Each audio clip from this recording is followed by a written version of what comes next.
What is up? What's going on, everybody? Welcome to the Mash and Drum Whiskey Room. It's Whiskey Wednesday night. Welcome in to youtube.com/the Mash and Drum. Thanks for everyone that's watching the stream tonight. Looking forward to tonight's epic stream with a guy that I've been wanting to have on for a long time. The one, the only Bourbon Judge will be coming on a little bit. Yeah, looking forward tonight. We're going to do a bunch of stuff. We're going to do some live head-to-heads voted on by some of my patrons. We're going to do some NFL preview talk. The NFL season starts tomorrow. I'm wearing my Atlanta Falcon hat, who are rated to, or who are sure to be pretty bad this year. We'll see what happens with that. So if any of you guys have some whiskey, get your football jerseys on, and we'll talk a little NFL. And also in between the tasting, the Bourbon Judge and I are going to be doing a little bit of a bourbon draft. A little bit of a bourbon draft, which would be a lot of fun tonight. So we're looking forward to doing that. Some different categories, which I think you guys saw in the thumbnail, that were pretty challenging. But before we bring on our special guest, let's say hi to the folks here in the chat. Whiskey Central, Shayla the Whaler is here. Eric Sawyer, Kelsey dropping dimes. What's going on? OS is in the house. Sunny Evening Scotch is here. What's going on, Mike? Nice to see you. There's the man, the myth, the legend. There he is. The Bourbon Judge is here. Dylan Robbins, let's get the whiskey flowing and the draft going. Absolutely. Richie Z in the house. John Perkley's here. Let's see. Ronald Edwards is here saying good evening. John Valentovich, what's going on? Basevol, just saying Judge. He is the judge. He's going to be dropping the gavel tonight. I can feel it.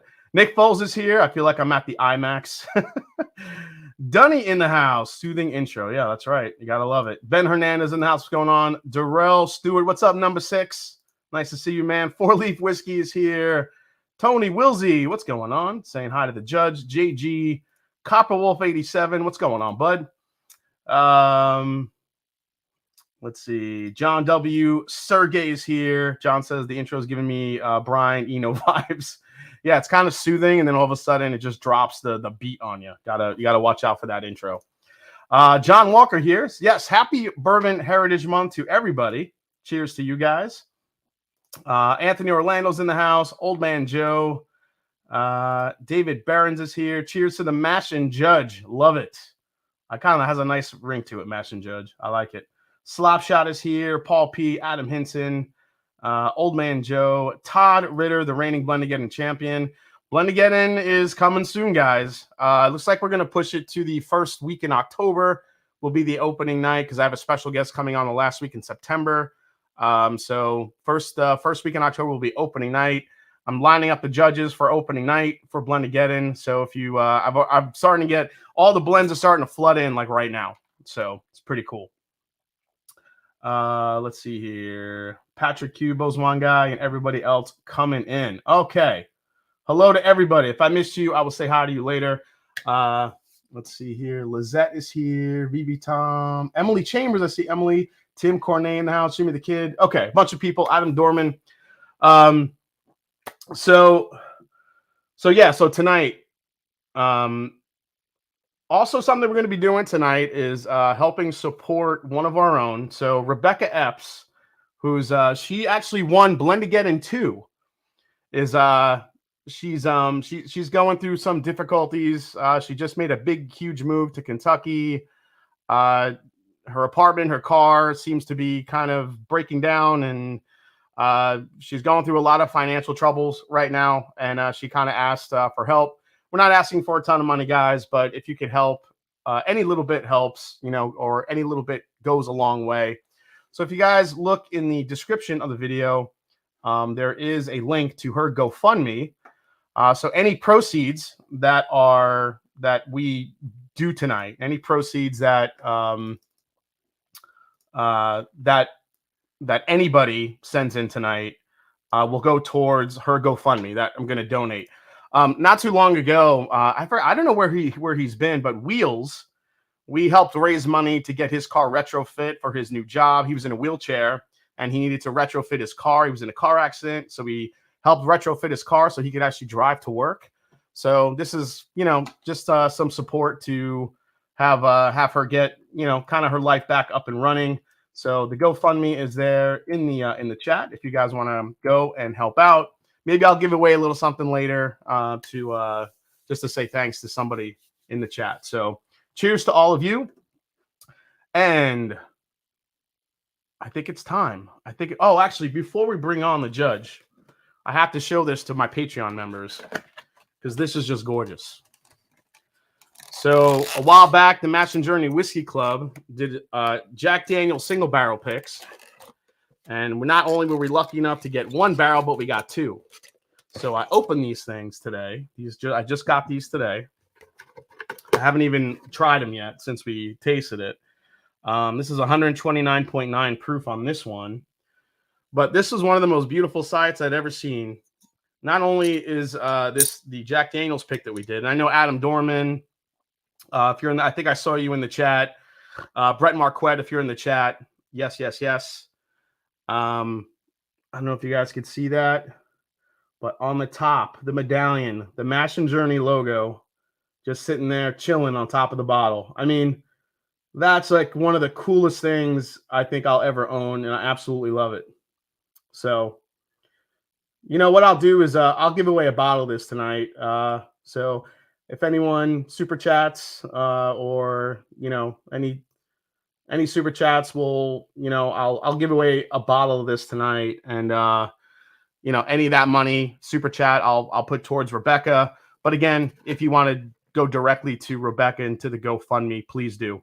So, and if there's anyone that can help me track names, please do. Any of you wonderful patrons out there. I already saw one super chat come in from the Bourbon Judge himself. Says to Rebecca, thank you so much, man. Top dog here. For Rebecca, says Tim Gorgeous. Yes, JG, love it. So, this Jack Daniel's single barrel, I like seeing our logo on that medallion, like made my whole week. So, and it's about to get even better because you know why? I'm bringing on a channel that this guy should have 100 gazillion subscribers. I love what he does. He's super knowledgeable. I love his whole dropping the gavel. If you guys have not watched the Bourbon Judge yet, his link is also down in the description. So you can subscribe to him if you haven't yet. His name is Marcus. He is the Bourbon Judge, and he's here live tonight on the Mash and Drum. What is going on, Marcus? What's going on, Jason? How you doing, brother? Good. What is doing, man? Dude, finally. I know, man. We are live. The Mash and Judge is happening. I love it. Thanks for having me on, man. First and foremost, before we even kick this party off, I appreciate you having me on, man. I appreciate you helping out us smaller channels, man. So much love and respect, brother. Yeah, that's what it's all about, man. It's about, I love collaborating, and I couldn't sit here like by myself and ramble on about the NFL all night. So I'm glad I have someone to bounce some things off of. So, if you want to call me crazy, ridiculous of some of my takes, we can get into that shit. So, all good. Hey, I'm crazy. I'm a Raiders fan. There's not too many of those out there. So, everyone, a lot of people saying love the Bourbon Judge. Robert Lee, this is great. All rise. That's awesome. Yep. Salant Deva. Hey there, Judge. Chris Tinnen. I gotta say, when I posted that you're coming on, I got a lot of messages on my my Instagram feed and a bunch of other places. Like, they were really excited to have you on. A lot of people love your channel. How long you been doing it, man? Man, thanks, brother. Yeah, honestly, a little bit over 3 years, but I would say seriously in the last 18 months. The first 18 months, I was dipping my toe in the water because I was watching you, right? I was all inspired by you, and I call you and Scott the OGs because you guys were doing it for such a long time. And I was like, do I really want to do this? And then after 18 months, I was like, all right, I need to really step my game up. And, I removed the whole, I used to record outside, and now I'm I need an actual studio. So the last 18 months has been the real, I guess you would call it the Bourbon Judge experience, if you will. The Bourbon Judge experience. I love it. The courtroom. The courtroom. Well, so real quick before we get into everything tonight, quick note that Scott, my partner in crime, my bourbon journey, him and his wife both have COVID. So raise a glass to them now and wish them well, everybody. Hope he's feeling better. I'm hoping he got his Jack Daniel's bottles and The poor bastard can't even probably taste them quite yet, but Oh, I'm gonna pop one. I'm gonna pop mine right now because I cannot wait. So nice. Yeah. I don't even know if Cheers, this is the Scotty. barrel I wanted. So I don't know if you know the story of this, Marcus, but No, hit me. basically we were supposed to get one barrel out of the 4 that we were trying, Uh-huh. and I got outvoted for the first time. Like nobody wanted the barrel I liked. Uh-oh. So I was like, well, actually, no, you know what? Brett was with me, but Scott, Cliff, and Adam wanted one barrel, Mhm. and me and Brett were on another barrel. Okay. And I was like, I can't believe I got to give up this barrel right now because I love it, and I'm getting outvoted. Damn. So yeah, so you know, I kind of threw a little bit of a bitch fit. Let's just call it what it is. Let's just call it what it is. It was a little bit of a bitch fit, and we got both barrels. So Hey, you're winning, brother. That's winning right there in my book. That's winning. So all day long. Yep. I like that. Thanks for all the super chats coming in. Wade Ward, thank you. EJ. After 3+ hours in a cigar bar watching baseball, I'm in heaven, says old man Joe. Craig Benfield says, I'm subscribed to Bourbon Judge. I don't listen enough though, but cheers to Mash and Judge. Yeah, you guys got to get on to the Bourbon Judge train, man. Appreciate you, man. You're not a Jersey guy, are you? Are you originally from Jersey?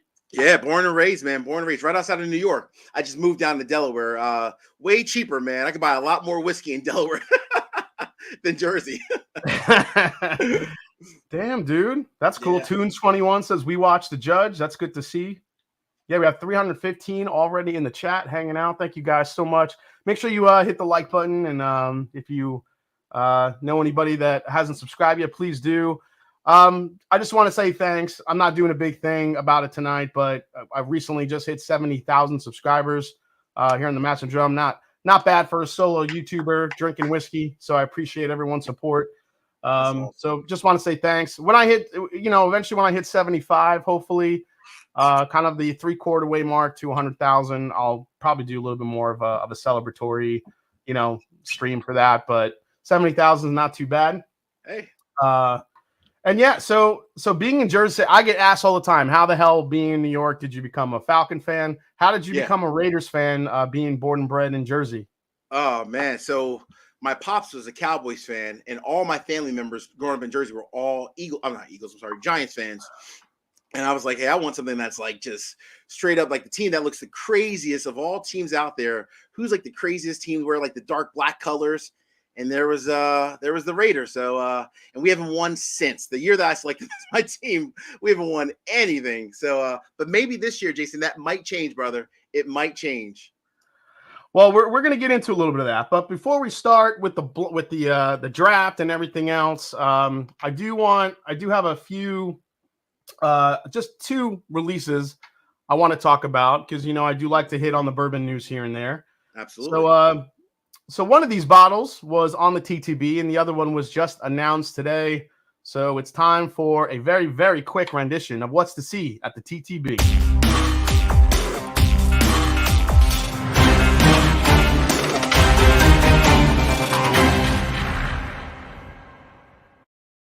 All right, so if nobody caught it yet, a new label dropped on the TTB this week, and it's the new Parker's Heritage. Parker's Heritage is the homage to the late great Parker Beam from Heaven Hill. So it looks like this year's rendition. No, so we had 3 different heavy chars in the last 3 years. We had the heavy char rye, the heavy char bourbon, and then we have the heavy char wheat whiskey. Yeah. This year looks like they're going away from the heavy char, and now we're going into a double barrel blend. So 67% Kentucky straight bourbon, 13 years, and 33% Kentucky straight bourbon, 15 years.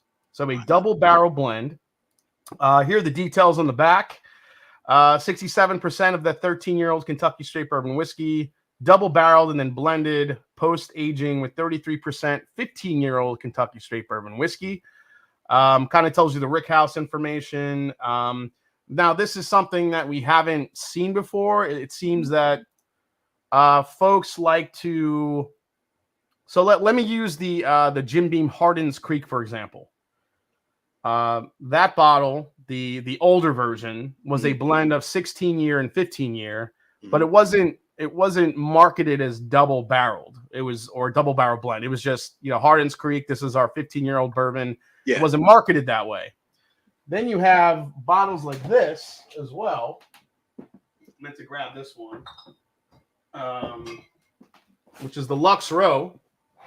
The Lux Row, they do something very similar. This is a 12-year double barrel bottle that you can get at the distillery at Lux Row. Yeah, yeah.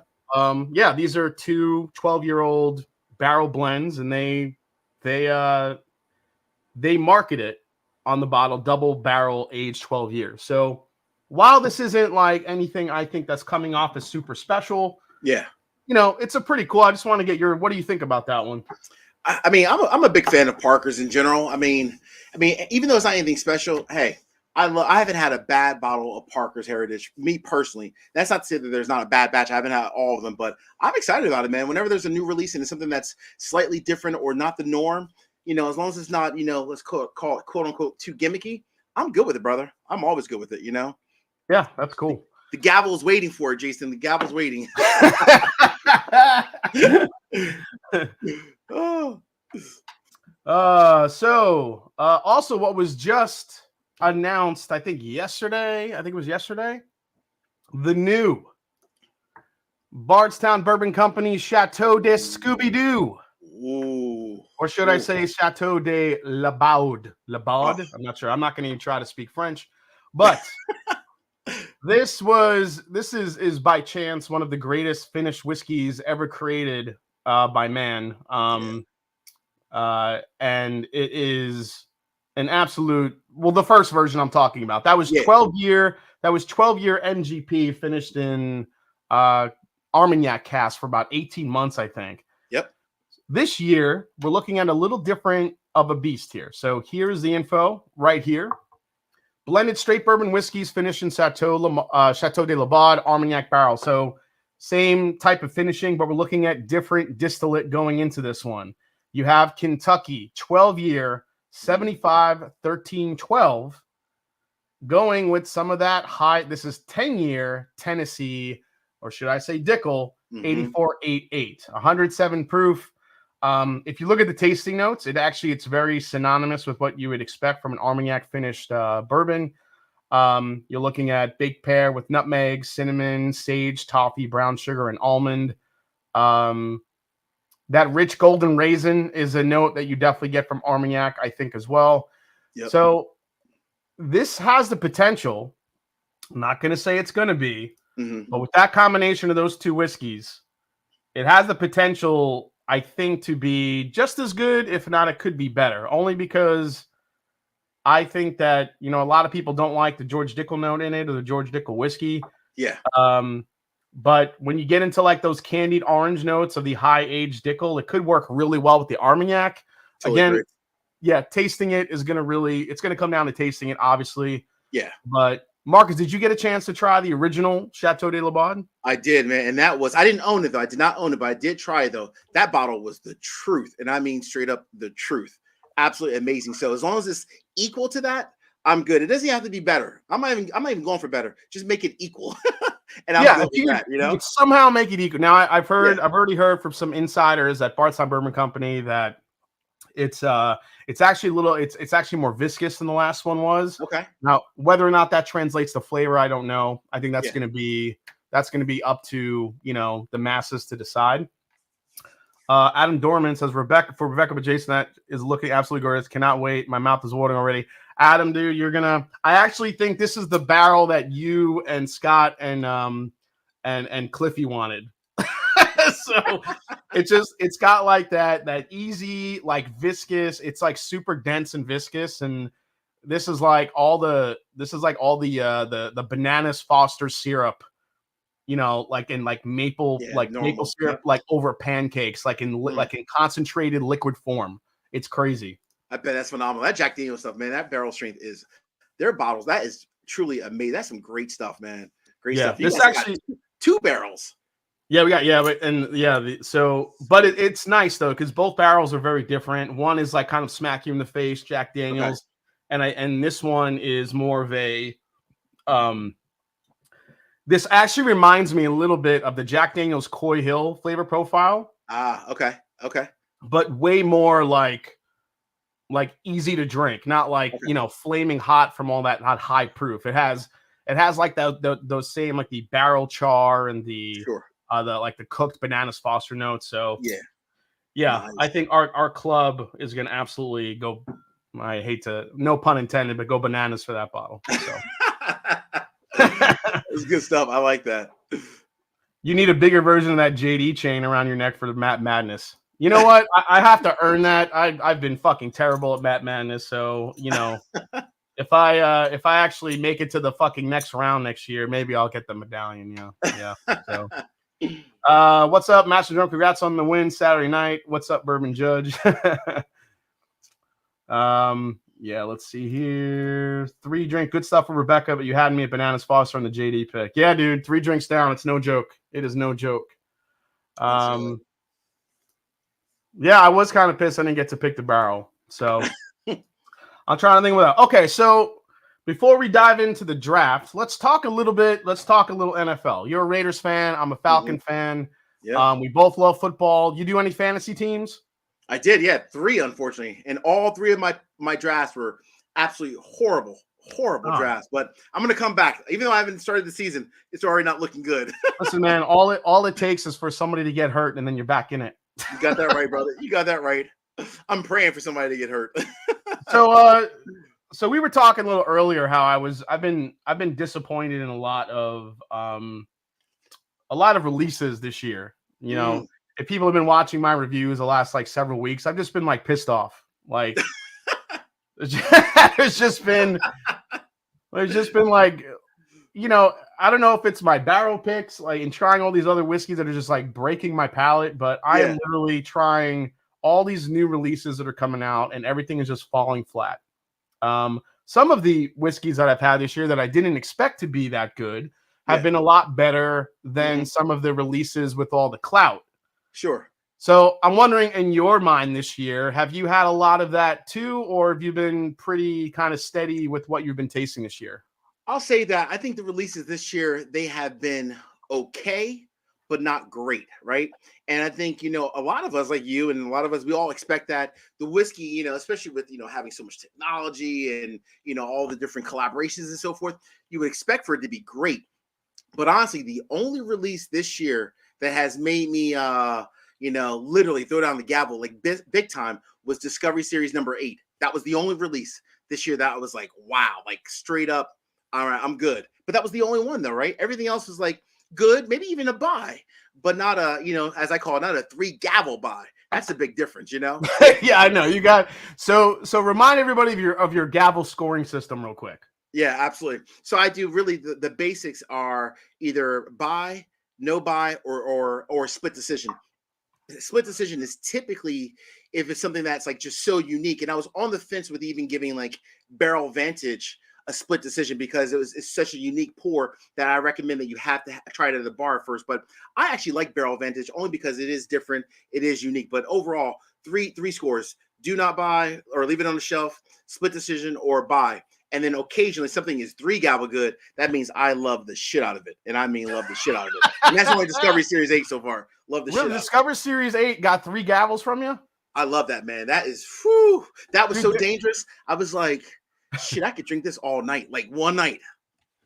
Dude, there's so much going on in that blend.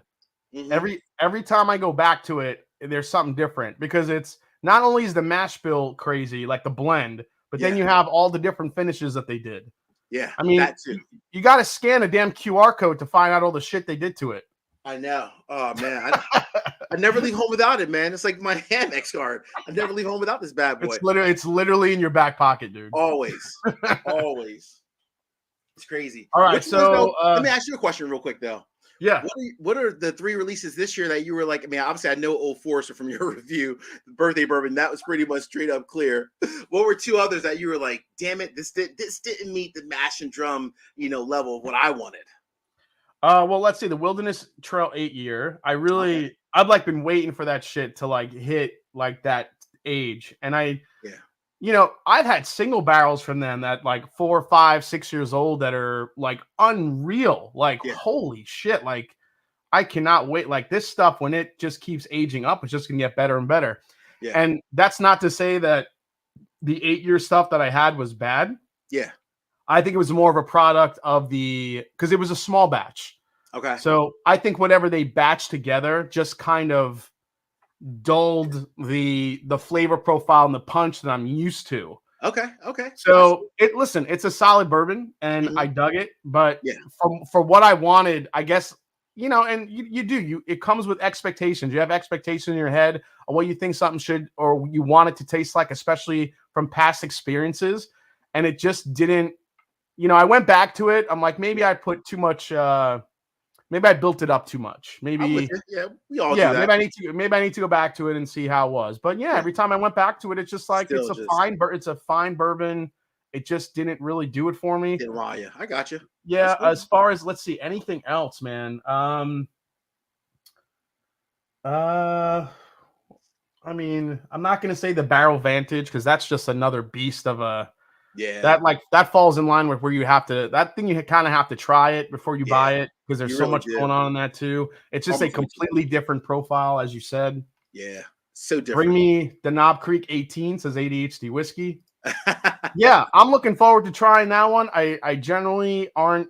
I did not like the Knob Creek 15, but there was a lot of batch variation with that. That was the issue with that, in my opinion, at least. That was the issue with that one. I agree because the bottle that I got sucked. Yeah, same here. And I had someone else's, and it was like a completely different experience. I'm like, well, if I had this bottle, it would have gotten a damn good review because this is great. But no, you're right, brother. Spot on, man. Trying to think what else here. I mean, I think there are so many finishes that are out these days that, it really just depends on what your palate likes. So true. I mean, I think when it comes to straight up reviews, some of the stuff that I wasn't crazy about. So Old Forester Birthday Bourbon, Wilderness Trail 8-year. What else? Actually, not a bourbon, but the Redbreast Kentucky Oak edition was kind of a big. Well, that was a letdown for me. It was? Okay. All right. The Oki Reserve. Was not that bottle's missing something. For all the hype that it got, that bottle was not. I'm sorry. I know some people liked it, but I think it was whoever blended it was not blended to a point where it just seemed disjointed. I'm with you on that one. I hear you. I think I gave that one a split decision because I liked it. I liked it, but I first tried that the first time I had it was actually with a cigar, and I liked it a lot with the cigar. So maybe I don't know, the whole cigar may have threw it off, but when I had it neat, I was like, okay, this is good, but it's one you have to try first. Also, I mean, it's not like I didn't think it was horrible, but I didn't think it was like the best thing since sliced bread either. I agree. Yeah, I just think the blend didn't really work for me, honestly. Let's see here. What else is going on? Mike Keller says, always to help if the community when possible. Let's be honest, we're all trying to get that bottle of JD. Toshi Bake, doing a fantasy draft right now while watching, liking how my team is shaping up so far. Going to MX for buddies, Bachelor, and starting vacation support. Some 69 and 19 President's Choice. Oh, damn, dude. Wow. What's up, Bourbon Wrench? We got Trev in the house. What's going on, man? Uh-oh. So, yeah, some of my surprises this year. Give me a couple of your surprises. I think one of them for me was the Woodford Batch Proof, which I did not think. I tend to be disappointed by that each year. I really liked this year's a lot. Okay. I think it actually destroys this year's birthday bourbon. It's not even close. Wow, that's crazy. That's crazy that birthday's so off this year. My biggest surprise, honestly, just because I thought it was like hate to say it, but like a one-hit wonder. Calumet 16. I thought that was really, really good. I didn't think it was gonna come back and be equally as good. I think Calumet 16 is probably the most universally loved bourbon this year by most reviewers. Everyone, I listen. I mean, you may not like it or you may not be crazy about it, but I think the best part of it is the price. I mean, 16 years old, a 16-year-old bourbon for at a good proof for $130-ish bucks. I can't beat that. I'm sorry. That's winning all day long. All day long. There's so much other, I hate to say it, but just crap out there that it's like 200, 160, 180. I would buy that every day, twice. Prediction: next year we will see a 15 or 18-year Knob Creek small batch, 120 proof, and it will probably be like 250. I think I think Knob Creek has a big anniversary coming up, and I think we're going to see a big age statement there coming out soon. Yeah, the Blood Oath I kind of dug this year. I think that Calvados cask really kind of started taking over a little bit as I kept pouring it, but that was a decent pour. I liked the finish of it. I thought the palate could have used a little bit more oomph, but I thought the finish on it is what kind of won me over. Yeah. The Heaven Hill 17 year, it might be my bourbon of the year right now. I mean, I know it was an absolute unicorn, but that bourbon is ridiculous. Ridiculous good. I didn't review that one on the channel. I was not fortunate to get one, but I will say I tried it at a local spot, and that you were right, because I saw you reviewed it, and I was like, yeah, I gotta try this. And I tried it at the liquor store that created the what is it, All View and Drug City. Oh yeah, for sure. Maryland Rye series thing, right? Mm-hmm. So I tried it there, and that pour was straight up just fantastic, like off the charts. It's stupid good. Stupid good.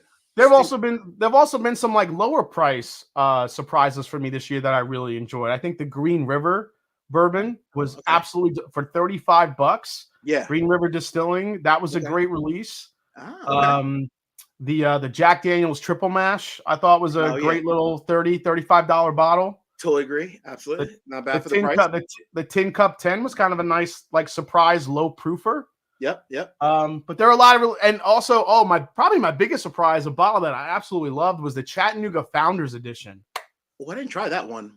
What was in that one? What was different about that one? So it's a blend of some MGP and the Chattanooga distillate. So because they started off doing, MGP. Yeah. Their 1816 series, and then when they transitioned to their own stuff, the high malt. This was kind of like because it was a 10-year anniversary, so they took both of those and they found some way to blend it, and it's delicious. Really? All right, I'm on the lookout. Got to reach out to my folks down in Nashville. Yeah. Where the hell is that bottle? Here it is. Yeah, I just have bottles everywhere. Here we go. I don't know if you've seen this. That's the Founders Edition right there. I have not seen that. Okay. Yeah, that's awesome, dude. It's a great bottle. So that one was a nice one, and that's a 50. And that was a special release that was $50. So that's what I love about Chattanooga. That's too funny. Yeah, their stuff's really good. I really like their.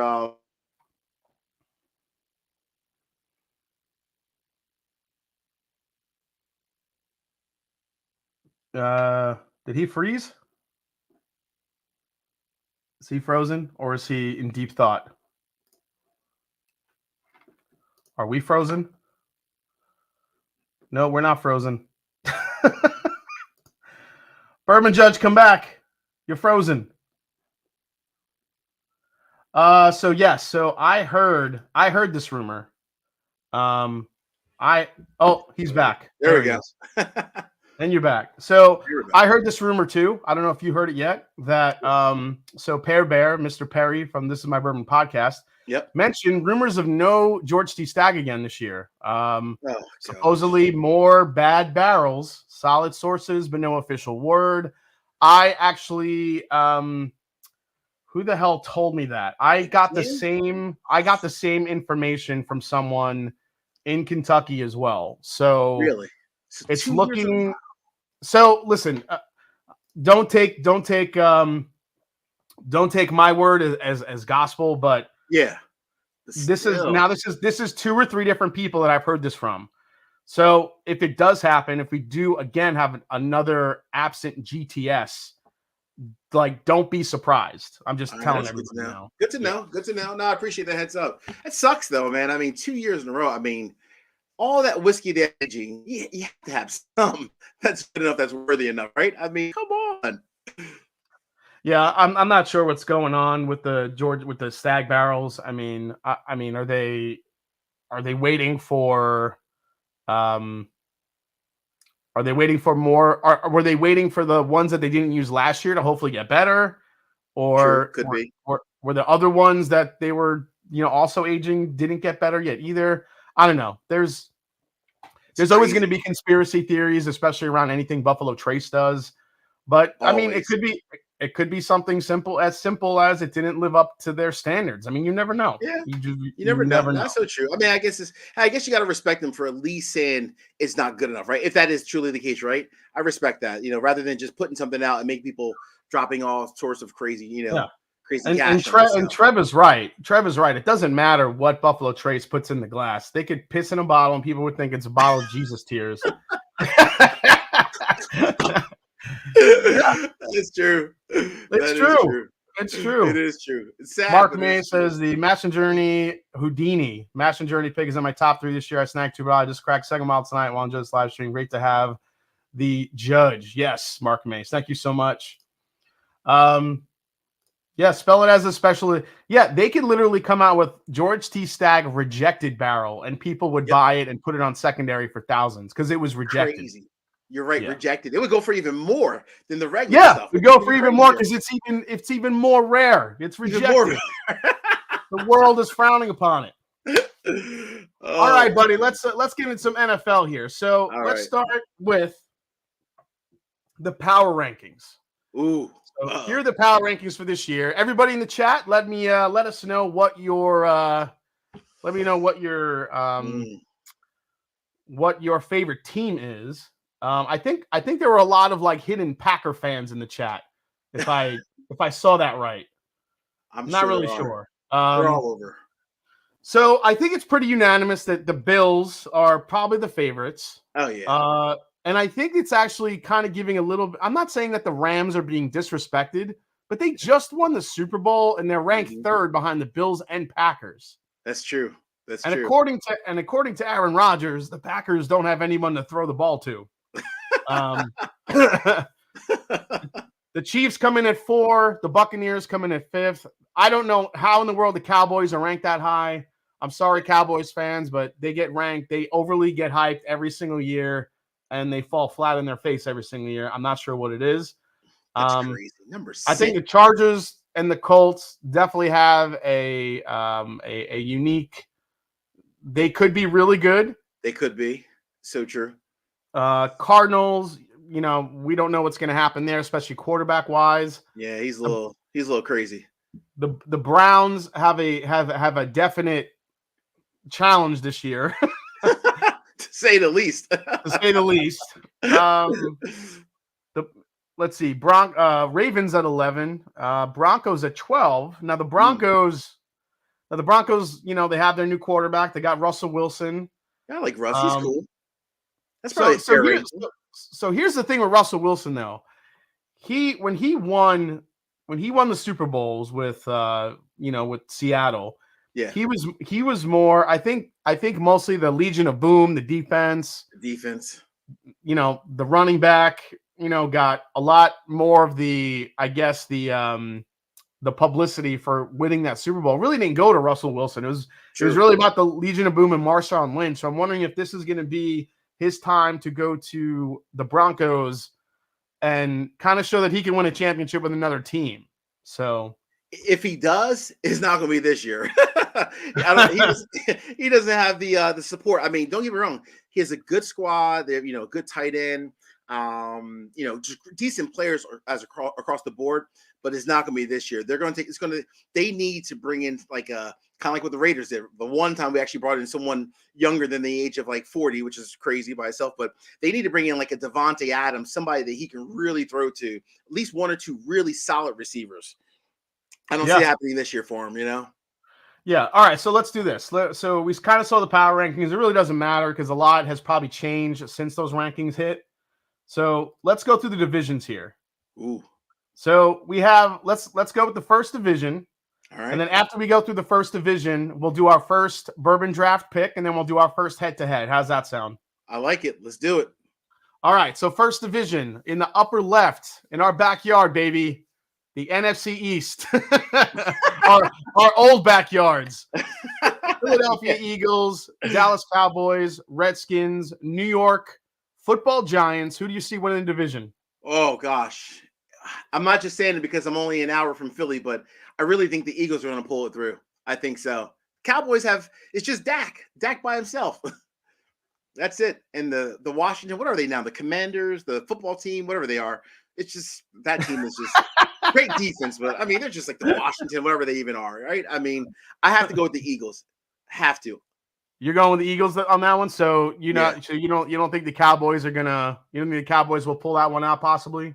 No way, not even a chance. They defense wise, yes, they're solid, but offense, they're missing too many pieces. They're missing too many pieces. Cooper left, Amari left. They're just weak from the offense. And Zeke needs to worry more about football than showing his damn abs. That's what he needs to worry about. So this is what I'm gonna do. I'm gonna actually agree with you. I'm gonna say the Eagles are gonna take that division.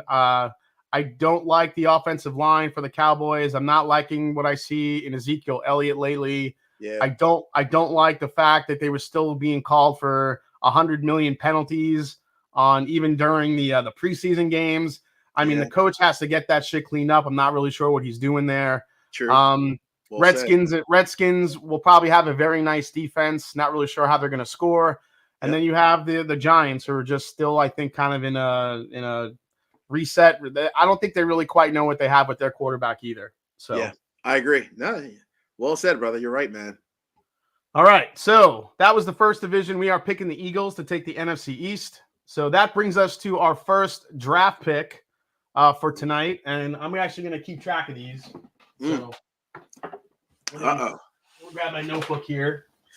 So this is how it's going to work. Because you're the guest, I'm going to let you go first. All right. So we'll compare our drafts a little bit, later. Okay. But the first pick in the draft will be the first. The round one is the bottle, $30 or below. So what's your favorite bottle, $30 or below, that you're going to pick for this draft? All right, I'm going $30 on the dot. There's no taxes in my state, so I know everyone else might be a little upset. Don't you dare pick what I'm going to pick. I went with Cooper's Craft. Oh, you son of a bitch! Oh, is that who you had to? Yep. Yeah, that was my pick. Oh, my bad. Oh man. Oops. I was talking about Cooper's Craft before Cooper's Craft was talking about Cooper's Craft. I hear you, man. I love that bottle. So I'm gonna go with my next pick. I did have a backup pick. Okay, what do you got? Early Times Bottle and Bond. Smart man.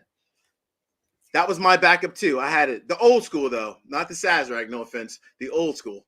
I'm with you, man. I stocked up on the old school, and that's what I'm putting in here. Yes, sir. All right, I like it. All right, good stuff. All right. So let's get to our first head-to-head matchup. Now, these were sourced by by my beloved patrons, who I love so much. Dan Shook is yelling top floor from somewhere in Michigan. Dan liked the top floor benchmark. I thought that was like, meh. I wasn't that crazy about top floor. I liked the bonded and the single barrel benchmarks. The top floor for me really didn't do it for me. Didn't do much. I hear you.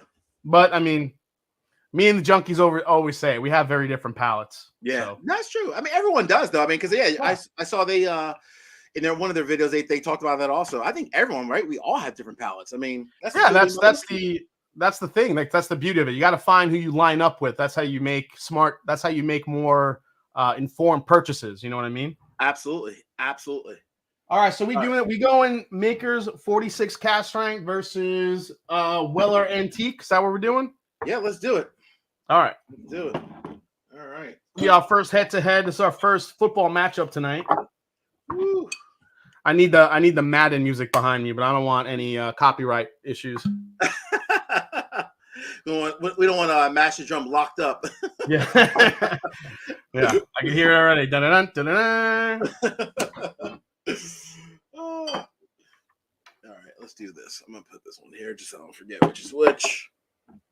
Antique.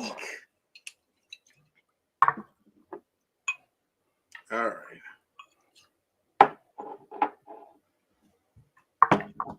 Let's see here. What do we got? Yeah, I was thinking Wild Turkey 101 over Early Times as well, but I'll say this about Wild Turkey 101. I liked the blend this year, the newer blend has lost a little bit of the spice and it's got a little bit on the sweet side. Yeah, that's true. That I like. And for me, the early times has kind of, been a little bit more. I mean, I hate to say it because everyone knows I love Wild Turkey. Yeah. But the new Wild Turkey bottle is a little bit on the softer side for me. I still prefer the older version. Yeah, I would agree. It's still a go-to for me, honestly. But yeah, if I'm picking like right now what I'm liking, I still love that early times bottle and bond. Oh yeah, absolutely. Every day. That is fantastic. Yeah.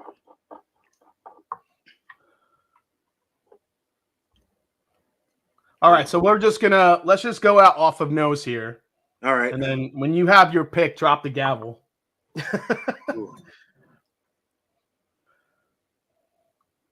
It's amazing to me how much more wheat forward the Maker's Mark is. Way more. I mean, you really smell the wheat, it's really wheat forward. Now remember, Maker's 46, it tends to be, I think it's in that 5 to 6 year old mark. Yep. They say antique is 6 to 8 as well, even though they're both non-age stated. Yep. Just going off of nose and nose only, I actually would go with the 46. I really would. I would. So this Maker's 46 cast ring is only 109.6 proof. So I mean, it's just over the Weller Antique. Yeah, just right over, barely. Which one would you go with over nose? I kind of like the Weller Antique nose, just because I'm just getting a little bit more like bounce from it. It's not like all wheat. That's true. It is. You're right. It's definitely more balanced, but that's probably the reason why I like Makers, though, because obviously it's known. I mean, not that Weller isn't, of course, but that soft, like what they use, like the red winter wheat. I like that. I really do. I got to tell you though, the more I'm nosing this Makers, the better it's getting. Oh man, I just get that. Oh gosh, getting like cinnamon and apples on the nose on the Maker's 46. Yeah, it's really nice. I dig. It is. And this bottle Weller Antique is actually coming off a little bit more floral. All right, I'm trying it. Here we go. Here we go.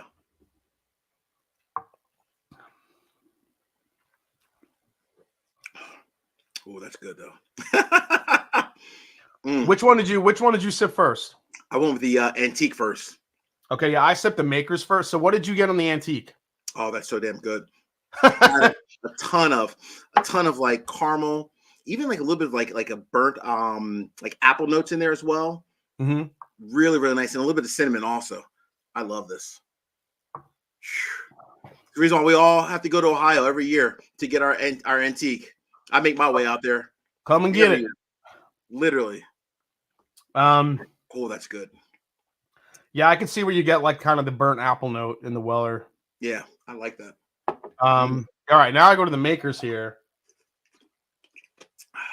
Good old Makers. I'll tell you what.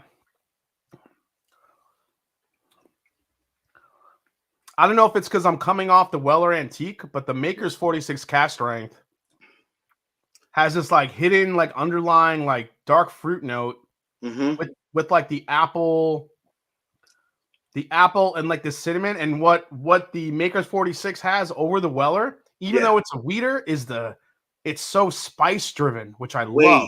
Way more spice driven. It really is. You're right about that. It's almost like a reminds me of like an apple pie kind of a note, like apples, even like some pears kind of mixed in the background. But you're right, it's way spicier than antique. Yeah, I can't say I've done this in a long time. I don't know if I've done this comparison in a while, but I'm very surprised at how spice forward that Makers is, and it's kind of winning me over right now. Yeah, I kind of agree with you, and only for a couple, like 2-3 proof points higher than 107. Wow. Ooh. All right, I'm gonna go back to the Weller real quick here. Shit. All right. I'm looking for like that quintessential Buffalo Trace, like cherry grape note. Mm-hmm. And I don't know if it's just this batch. I'm not really picking it up here in this one too much. This was This one is a little bit more on the floral side of Weller 107, which sometimes happens. Yeah, same here with this one. I'm gonna get a little bit more of this just to make sure. All right. I think, I got to say, I think I'm digging the makers over this. I think I would also, honestly. And you're right. Maybe it's just this batch of the antique, but the 46 cast strength, that's pretty damn good, Jason. I've had Weller batches, Weller 107s that have been way more fruit forward than this one is. And it's just like, again, it could just be batch variation, but this maker's 46. This is even more interesting than the fucking birthday bourbon. Oh man, you're a killer. It's too funny. All right, so this is what I want you to drop the gavel on. You ready? So you pour. You still have both a little bit left. I do. All right, so I want you to blend both of them together. Ooh, all right. So blend them. All right. And then I want you to sip it, and don't say anything. Just sip them. Just sip them, and then give us your gavel vote on what you think of the blend. The blend. Yep. All right. And then we'll get into our next football division. Ooh. Ah. Woo. You ready for this one? Yeah, go. That is a do not buy. Those are like the Brady ones. These families did not come together. This is like these are not two good friends or two good family members. They don't like each other at all. I agree with you. That does not work at all. At all. No. The floral and the apple notes do not work well together. That's not at all. It's like too much just kind of going head to head. Yeah. Ooh. Yeah. No thanks. All right. Nice try. Nice try. All right. We'll move those. So again, any super chat tonight will go towards Rebecca Epps, who we're raising some money for tonight, who needs some help. She's going through a little bit of a tough time right now with moving, finances, just a bunch of stuff that's kind of all hitting at once. So raising some money. She's been a supporter of the show for a really long time. So we have a GoFundMe linked in the description, but I'm going to drop it in here if you just want to donate directly to her. But if not, if you throw in a super chat, you get a chance to win one of the New Match and Journey Jack Daniels picks. And I'll also any of the super chats tonight I will give to Rebecca, as a just to kind of help them out. So cheers to everyone that's helping out tonight. So that's awesome. All right. Thanks for doing that, man. That's really cool. All right, here we go. Next one up. Let's go to the next. We're going to the AFC East. We're going to go across the way here. Patriots, Bills, Dolphins, Jets. There's a lot to unpack here because obviously the Patriots have dominated that division for a long time. Yeah. They're in a serious transition period. It seems that their quarterback has regressed based on reports this year. Yep. The Bills are obviously stacked, so I think this is kind of a no-brainer. I think the Bills are going to take this division handily. Yeah. You have the Dolphins. What's your opinion on Tua?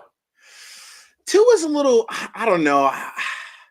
I don't know if he's made for the NFL. I don't know if he's like that NFL elite quarterback, right? But I will say it'll be interesting to see now that he really has a target, right? With Tyreek Hill, there's no more excuses. You can't say you don't have a great receiver to throw the ball to, before you had decent ones. So I don't know, man. What do you think, brother?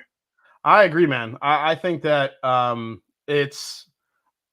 like Tua. I've always liked him, even coming out of college. I thought he was a great quarterback. I think his injury coming out of college really hindered him a little bit. Yeah, that's true. I think this is the year. I think if this is the year that he doesn't show up, it's going to be a tough time for him. It's going to be. I'm not sure if he can.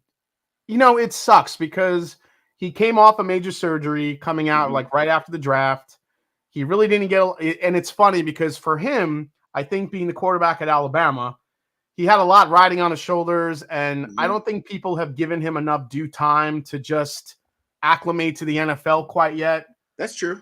It seems like other quarterbacks get a little bit of a pass or time to mature, whatever the hell they got to do. Yep. But Tua is getting, it feels like they're giving him more of a shorter time to make an impact. They are. It's like now or never. Literally, he's on the clock. Literally. Exactly, and that kind of sucks for him. But at the same time, he's like you said, he's got Tyreek Hill now. He's got an offense. Mm-hmm. We'll see how the defense is. The Jets. I'm not even gonna fucking talk about the Jets. Oh gosh, I do like their new head coach, but they're gonna need some time. They need a quarterback, obviously, desperately. They do. But that's the Bills' division to lose right there. It is. The Bills should win that like hands down. The Bills are fucking stacked. They are stacked. So. Almost unfair stacked. They are really stacked. Thanks, Mashville.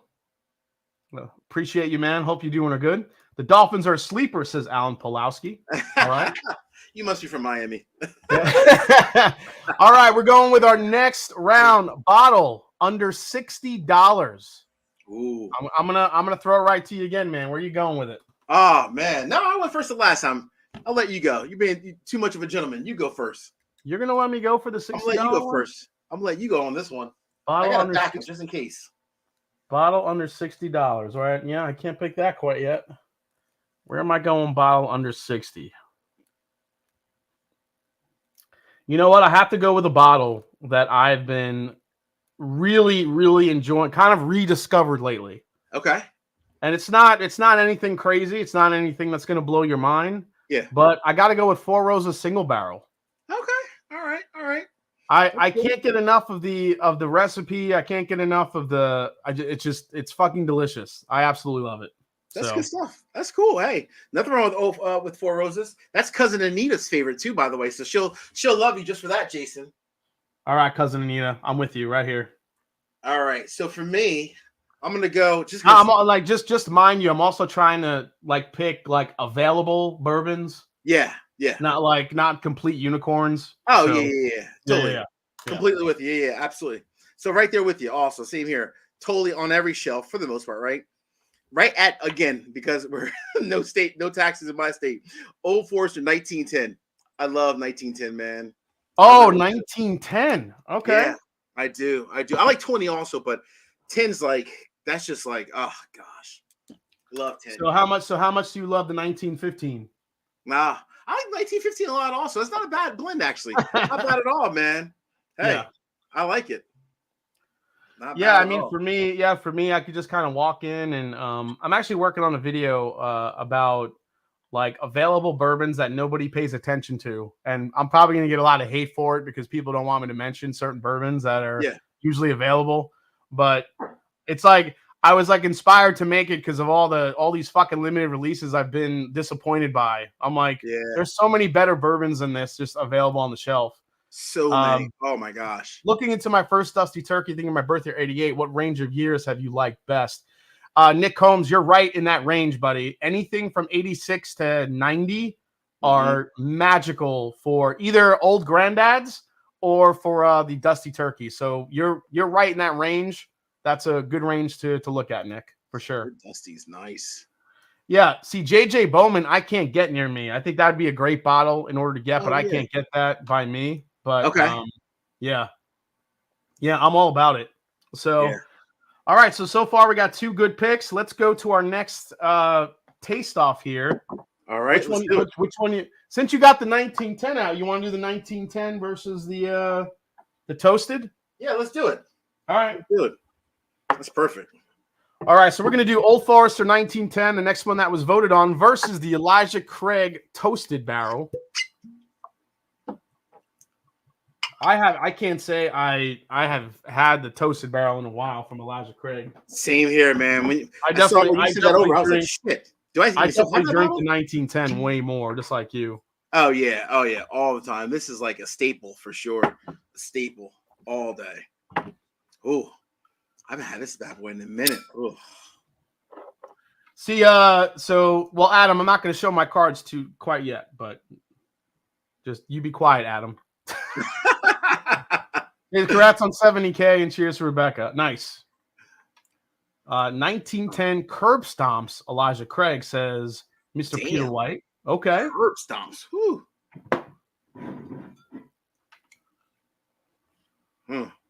I haven't had the Elijah Craig Toasted in a minute. Yeah, I'm with you, man. And even when you're talking about nose, 1910 is just so damn creamy. sweet. It's like, I mean, Now God. it's hard because I really think it just comes down to your palate, because the Elijah Craig Toasted, I think, is way more on the this to me is like all the toasted marshmallow candy side, while the 1910 goes more chocolate and like espresso almost. It does. Chocolate, espresso, cinnamon. You're right. That's a good point, actually. That's a damn good point. This is more of a traditional, Elijah Craig is more of a traditional toasted, a lot more sweeter notes, where 1910 is way more like chocolatey and cinnamon kind of notes, espresso kind of notes. Oh, this is going to be a tough one, man. Which one do you want to start with, brother? I just took a sip of the Elijah Craig because I haven't had it in a while. So go with that one first.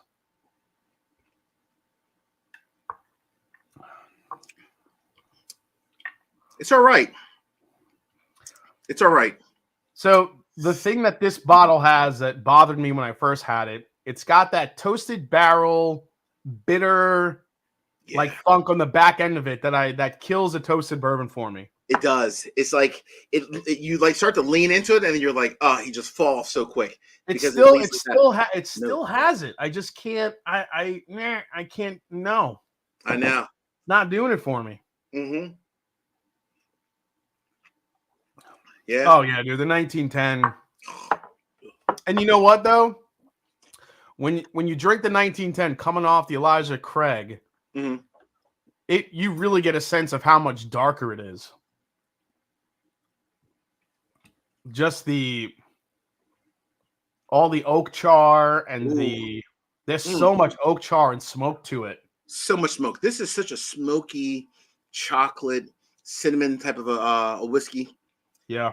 It's, gosh, I can't even I have a bad poker face. I can't even they're not even in the same league, in my opinion. They're not even in the same league. Yeah.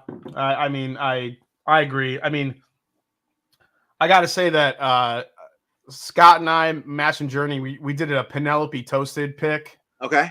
And I think it actually crushes both of these. But really? Dude, our Penelope toasted pick we let that thing sit for way longer than most of the other ones do. Okay. We just wanted it to cook longer, and it was worth the wait and ended up being really, really good. Wow, that's awesome. Cigar Boss says you need to pair those with cigar. I love pairing 1910 with a cigar because absolutely. Yeah. Same here. Now I'm with you. Now you're right, Cigar Boss. I would do the same thing. I mean, for me, this is just because it's so creamy and chocolate. I would go with like an Arturo Fuente cigar with the 1910 all day. Yep. Give me a Fuente any day. Let's see here. Thanks for being awesome, Jason. 70K is huge. Great work. Pre-got my first Disco 8 today at my birthday, and excited after what you and Bourbon Junkies had to say. Yep. Oh, Bourbon Judge had to say. That threw me off. You guys have the same initials. Yeah. No, you're right. No, absolutely. That's good stuff. Man, the 1910 is just so good. So good. This is so damn good. All right, you ready to blend? Let's blend it. All right, let's do it. I don't see how this is going to work, but it just might. It might. You never know. You never know. Let's see. Ooh. All right, give it the gavel, man. Oh, man. I might pour a little 1910 just to sip on while we're hanging out here, because. All right. Yeah. I forgot how good it is.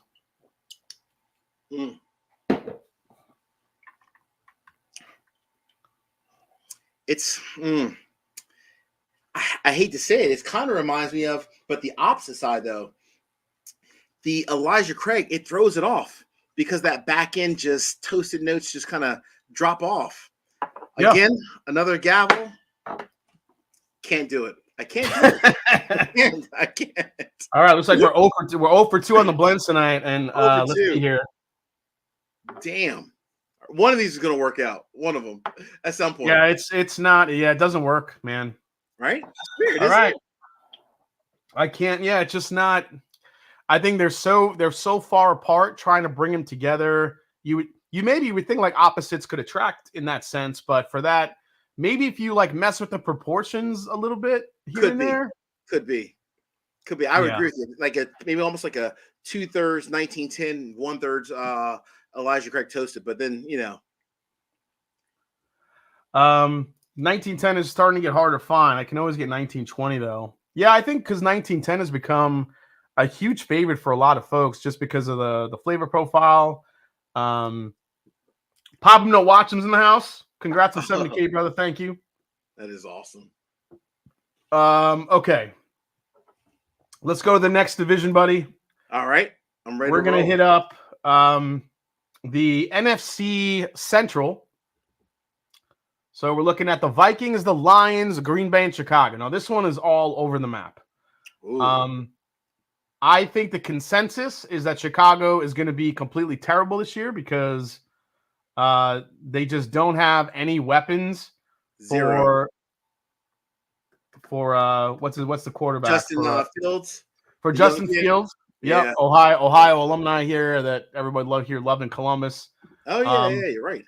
Yeah, Justin Fields just doesn't have a supporting cast. And I think he's going to be running for his life most of the time, unfortunately. Agree. I think the Lions will actually be a nice improvement. I think they're gonna surprise a lot of people. They're gonna stay in some games. I love the coach. I love the staff. True. True. Yep. You had Jared Goff there. You have a perfectly capable quarterback. You do. It's really going to come down to mistakes and how they evolve over time. It's really going to come down to Green Bay and Minnesota. Minnesota has a new coach. Yeah. I think they have all the potential to win that division. But when you got Aaron Rodgers, it's hard to bet against him, right? It's hard to bet against him. Yeah. So, I don't trust. I don't know. I don't trust the Vikings in a big game like I do Aaron Rodgers. Same here, man. Same here. I agree with you. I mean, Aaron Rodgers, I don't care even if he doesn't even have like top of the line receivers, right? We stole his receiver, Adams, with the Raiders. I mean, I know, obviously the Vikings has like Adam Thielen, and I forget the other guy on the other side, and they're great, right? On paper, they're better. But Aaron Rodgers, he's just clutch, man. That dude is clutch. I can't root against him. I can't. I have to go with the Packers just because of Aaron Rodgers. I have to. Yeah, that's what he is. He's perfectly capable. Mm-hmm. He got the Rams to a Super Bowl. He didn't play necessarily well. Yep. But he's a good quarterback. True. So yeah, I did see this. Did you see the industry moving towards more rapid aging, heated warehouses over natural aging with more consumers buying bourbon? This is something that Brown Forman has been doing for years. Mm-hmm. I think they have it down to kind of a science. Yeah. I would expect if any other distillers are going to do that, they follow suit to what they're doing. Probably. That just means a lot more rapid aging, younger bourbon for the rest of us. Mm-hmm. But even though that may suck, at the same time, folks are buying more bourbon than they can make right now. So that's true. That's so true. It's just, then you have a barrel shortage on top of that. So September 28th, we're going to have Kelvin Cooperage on the channel live. Oh, wow. So Kelvin Cooperage is going to be on along with, and I forgot his name. I have to look up his name. It's and then another barrel expert from across the pond over in Scotland that ages Scotch. Okay. Oh, shit. Wow. We're going to have both of them on the channel. We're going to talk a lot about what goes into barrels, the science of them, the back and forth between Kentucky, Scotland, the science in the barrels, the barrel shortage, a possible barrels. I already spoke to them. They said the barrel shortage is already here. Oh, wow. So, okay, they did. Okay. Yeah, so it'll be interesting to kind of see their feedback and see what they say. Yeah. I feel like I could get a lot of questions in the chat from everyone that's watching just to kind of see exactly, what your thoughts on and what you want to know about barrels, the construction of them, the science behind them. I think it's going to be a real fucking nerdy live stream. But it's going to be great. So that's awesome, man. That's cool. No, it's cool that you're doing that. I love that. Yeah. That's great. I can't wait to watch that one. All right. So let's see. Chicago Bears need a great running back. Surprised I haven't found one yet. I feel like a really great running back with Justin Fields could be a dangerous combo. They just don't have it yet. They don't. They have to find one. You're right. It's good point. Yeah, the Lions need a nice improvement. I hope so. Mm-hmm. I think the Vikings too. The Vikings, I think, are a sleeper. I'm just not sure about their quarterback in a big game. That's all I'm saying. I don't know. There's something about him. He's not clutch, right? I mean, like Rodgers or even other quarterbacks, he's just not clutch. He's not under pressure, unfortunately. Listen, all you need is one good year to erase all that shit. So that's true. Yep. That's true. All right, let's go into the next draft, which is bottle under 100. Ooh. So you get to go first in this one. Where are you going with this one? All right. I will probably go. Now, this is a single barrel. I think might be the Florida. I can't remember if I got this one in Florida at a store pick, but even their standard small batch, which is like a $90 bottle. I'm going with Peerless. Peerless single barrel? No, this is a single barrel, but I grabbed the wrong one. I meant to grab the small batch, but just Peerless in general. I think Peerless, even the small batch, Okay. I think right at like Peerless the $90 bourbon? mark is fantastic. And I'm going to open this one too. I meant to grab the other one, but I grabbed the single barrel instead. All right, interesting. You picked Peerless. Okay, so this is where my love for turkey comes in. Okay. I didn't pick rare breed in the last round because prices, at least for me here, have gone up. So it's not, it's not a, $60 and under. You could probably make that case for rare breed, but I've seen prices going up for it everywhere.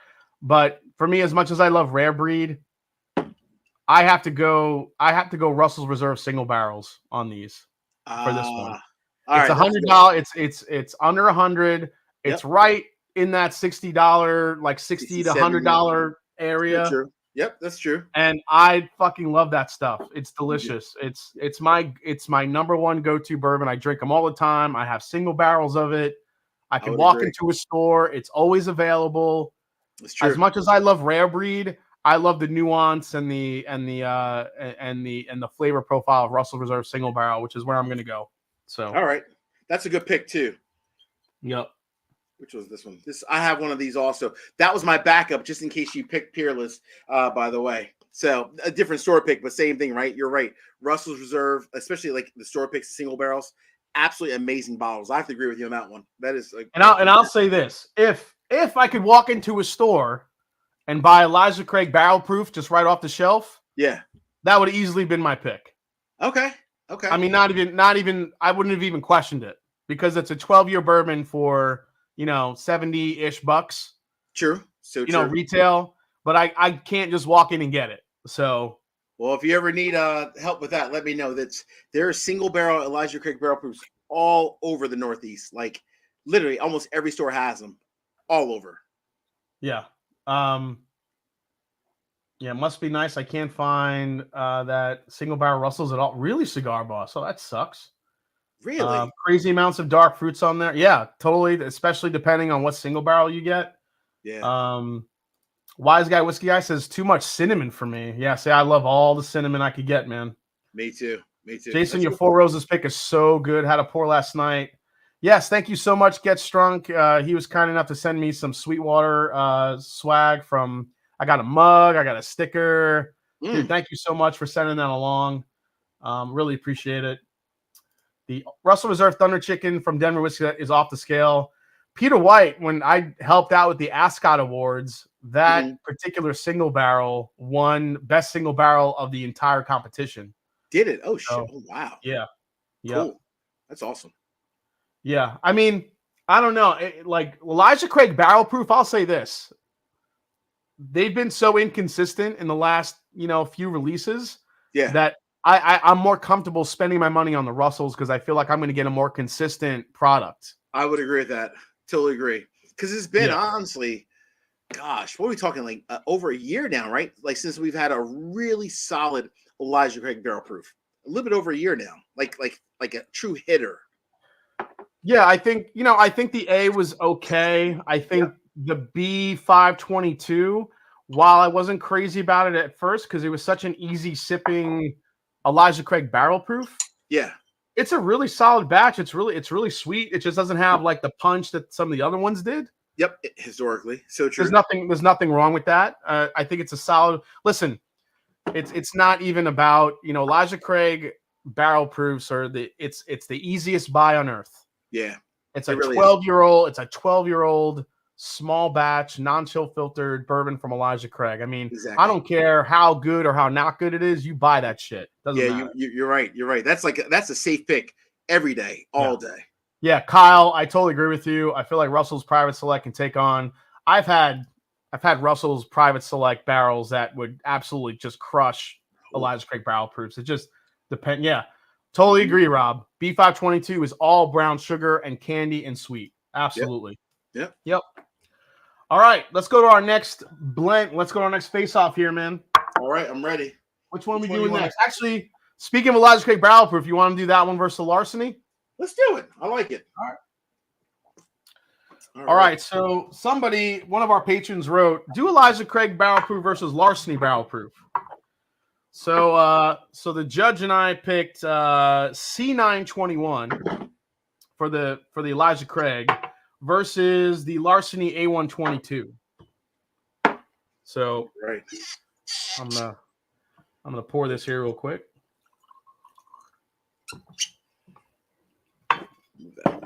Now here's the thing though. I don't think this is gonna be close because I think Larceny Barrel Proof is they say it's 6 to 8 on the age side. So if anything, it might just lose out with depth of flavor, but we'll see. All right, let's dive into these. Which one you want to start with? You think? Well, I'm just nosing them right now, and just off the nose, this shit ain't even close. Yeah, I would agree with you. I would agree. Yeah, I mean, I don't know. I think for me, the Larcenys have been even more off than the Elijah Craig. Yeah, I don't know what's going on with Heaven Hill in the last, let's call it 12 to maybe 15 months, not so much 18. But I would agree with you. I think nose-wise, this C921. So have you had the Larceny Barrel Proof B522 yet? I heard that's fantastic, but I haven't had it yet. The B522? No, I don't think I've had that one yet. I have not, actually. Do I have that one? All right. Shit. I might, honestly, Jason. My funny story, man. My wife, she hates it. I have whiskey on every floor of my house, literally. So I might have it. I don't even know if I even have it, to be honest with you. I might, but I don't. It's not memorable. So if I had it, then it didn't. It wasn't. Yeah. So it's funny you say that because I'm literally building a bunker in like downstairs here in my. So I have my whiskey room. Yeah. But it's getting to the point where I can't walk in here. I have bottles everywhere. I just ran out of wall space and I've run out of shelf space. Yep, I'm with you, brother. So I'm putting shelves in my boiler room where I have my gym set up in there. Okay. And I'm gonna have to like build a bunker in there. So I'm building more shelves so I can move bottles in there. But I'm just like you, man. I got, for whatever reason, and I don't know how it ended up there, I have a bottle of Benchmark Full Proof like on my nightstand next to my bed. Like my girlfriend's like, what are you drinking this at bedtime? Like, what are you doing? So I'm like, it's not open yet. I don't know why it's here, but yeah. I hear you. Once it's open, that's when you got to really, you're like, oh shit, what am I doing? If anyone has a line on Larceny Barrel Proof B522, either send me a sample or a bottle and I'll be happy to pay for it. Just, I haven't seen it here yet. I know I probably missed it in Ohio. It probably went like that. I probably missed it, but let me know if anyone has one or has a store that has any. I'd like to try that one. People have been telling me how it's, All right, I'm going to start with Hey, what's up, Cohen? C-Batch, ECBPs, and skip the rest and spare yourself. Says Cohen. Oh, yeah, dude. C921 is, oh, my, dude, I forgot how good that is. Start with the Larceny. That's a little hot. Yeah, Larceny is hot and it's young. And night. Good night. Yep, you're right. I don't even want to blend that and ruin my ECBP. So I agree with you. I wouldn't do that either. Yeah, I'm just gonna sit here and enjoy my ECBP. Independent Joe says, "I'll send it to you, Master Drum." Thanks, Independent Joe. He's the man. Love it. Way more well-rounded, the Elijah Craig. Way more well-rounded. I agree. Let's not even blend them because it's just not worth it. Yeah, don't do it. Just don't. We don't need to cross that bridge. Yeah, let's not go there. I agree. I'm gonna keep. All right, let's go to our next round. All right. Oh no, we did that already. We need to talk about our next next division. Here we go. Let's go to the AFC. The AFC Central: Steelers, Ravens, Bengals, Browns. This is going to be tough. Tough division, man. It's a tough one. So let me ask you this: do you think Lamar Jackson's going to sign? I think he will. I do. You think they get that deal done before the season's over? I think they will. I really do. I think they're going to sign the deal with him. And but I will say, I think because I think I heard it that he's acting like his own agent. That's crazy. Shouldn't do that, man. Too much money is on the stake, right? He needs to have his own agent. Like, you can't be representing yourself. It's crazy. But I do think they'll get the deal done. I really do. So you had the Deshaun Watson deal that happened. Yeah. And, you know, whatever you want to say about Deshaun Watson, what happened with him. The guy got 235 guaranteed. Crazy cash. money. Crazy cash. Then Russell Wilson signs with Denver. They extend him before even playing a game. Mm-hmm. And he gets, 160 something million? Yep. So I feel like Lamar, maybe he was going to shoot for that Deshaun Watson number, then Russell coming in and signing that contract. Maybe it kind of hurt him a little bit. Yeah, threw it off a little bit. Yeah. But Russell's also at a different point in his career too. But again, with an agent, he would have been good to go, you know? Yeah, maybe so. But I still think Baltimore needs to just pay that guy. I mean, you could say what you want about him and his, being a quarterback, and maybe he runs too much, or he does this, or he's, whatever it may be. Yeah, the guy has won you way more games than you've lost. That's true. That is true. He's an amazing quarterback. He's kind of a freak of nature. Just fucking pay the man. Just pay the good. Yeah, I agree with that. I mean, he's definitely worth it. I mean, they should just pay him. They really should. And I think they will sign him. Hopefully it doesn't mess up the season in terms of just like his relationship with like all his teammates and stuff. So I'm sure he'll be good to go. So you have the Steelers. How long until you think Kenny Pickett is starting for the Steelers? Oh man, the Steelers. Oh, this year with the Steelers, gosh, I don't know. They need to just sit back and just rely on Najee Harris. Just give the ball to Harris and call it. Just peace up. Just call it a day, man. Again, I still think all of a sudden, like, the Bengals aren't getting a lot of the respect that they deserve. They're not really being talked about. I still think that's the Bengals division to lose. Oh, hands down. Burrows is the truth, man. That kid is the truth. Burrow? Yeah, man. Burrow. Yeah, Burrow. Oh, I love Burrow. He's got so much swag. I love it. Woo, yeah. And the Browns let's just be honest, the Browns are going to be a little bit of a dumpster fire this year. We don't know what we're going to get from the Browns. No clue. Literally. It's as good as anyone's guess with the Browns. Honestly, I hate to say it, but I love Cleveland. I used to live in Cleveland, but unfortunately not the year for the Browns. Peter White saying Game 4, Pickett starts. Maybe. Mitch Trubisky gonna go off. Okay. We'll see. We'll see. You never know. Troy C saying Trubisky's taking the Steelers all the way. I got Harris in fantasy, his first running back. Jimmy the Kid says deal won't get done until next summer. Okay. Nick Chubb is the truth. Totally. I think they'll rely a lot on Nick Chubb this year. Yeah, for sure. Yeah, Chubb he's a great running back. He is. Mitch is better than people think. I happen to agree, Larry. I'm really curious to see how Mitch is going to do under a different regime. So, yeah, the Browns still have really good players. I think that defense is going to really carry them. We'll see how it goes. Yeah. Lamar is overrated as a passer. Yeah, when he's off and not throwing accurately, he's really off. Like, it's true. Yeah. He relies almost too much on his tight ends also when he's throwing. Yeah. You got to get to those receivers. You have to. Trubisky didn't get a fair shake in Chicago. And then you have Miller saying Mitch Trubisky wouldn't start in a Pop Warner game. Oh man! Well, I guess we'll find out. The jury's still out on Mr. Trubisky, so we'll see what happens. A Pop Warner game. Jeez. All right, let's go to your next pick. Bottle under 150. I think I know where you're going with this one, but let's see. No, this is a surprise. This is a new surprise. Yeah, I don't think you're gonna pick this one, Jason. I grabbed the rye. I think the bourbon's upstairs too in my dining room, but a distillery that not a lot of people. I don't think they get enough credit for the quality of whiskey that they're putting out. The bourbon and the rye out of New York, Hill Rock. Oh dude, I tend to like their ryes over their bourbon. Yeah, this is the rye. This one here. Yeah, the Hill Rock. I'm with you. The Hill Rock Rye. Hell yeah, dude. Good stuff, man. I'm with you on that. That's good shit. That is my pick. Who you bringing to the draft tonight? Who am I bringing to the $150 and under draft? Yeah. This was a tough one for me because I was kind of looking for a bottle. It's a weird price point.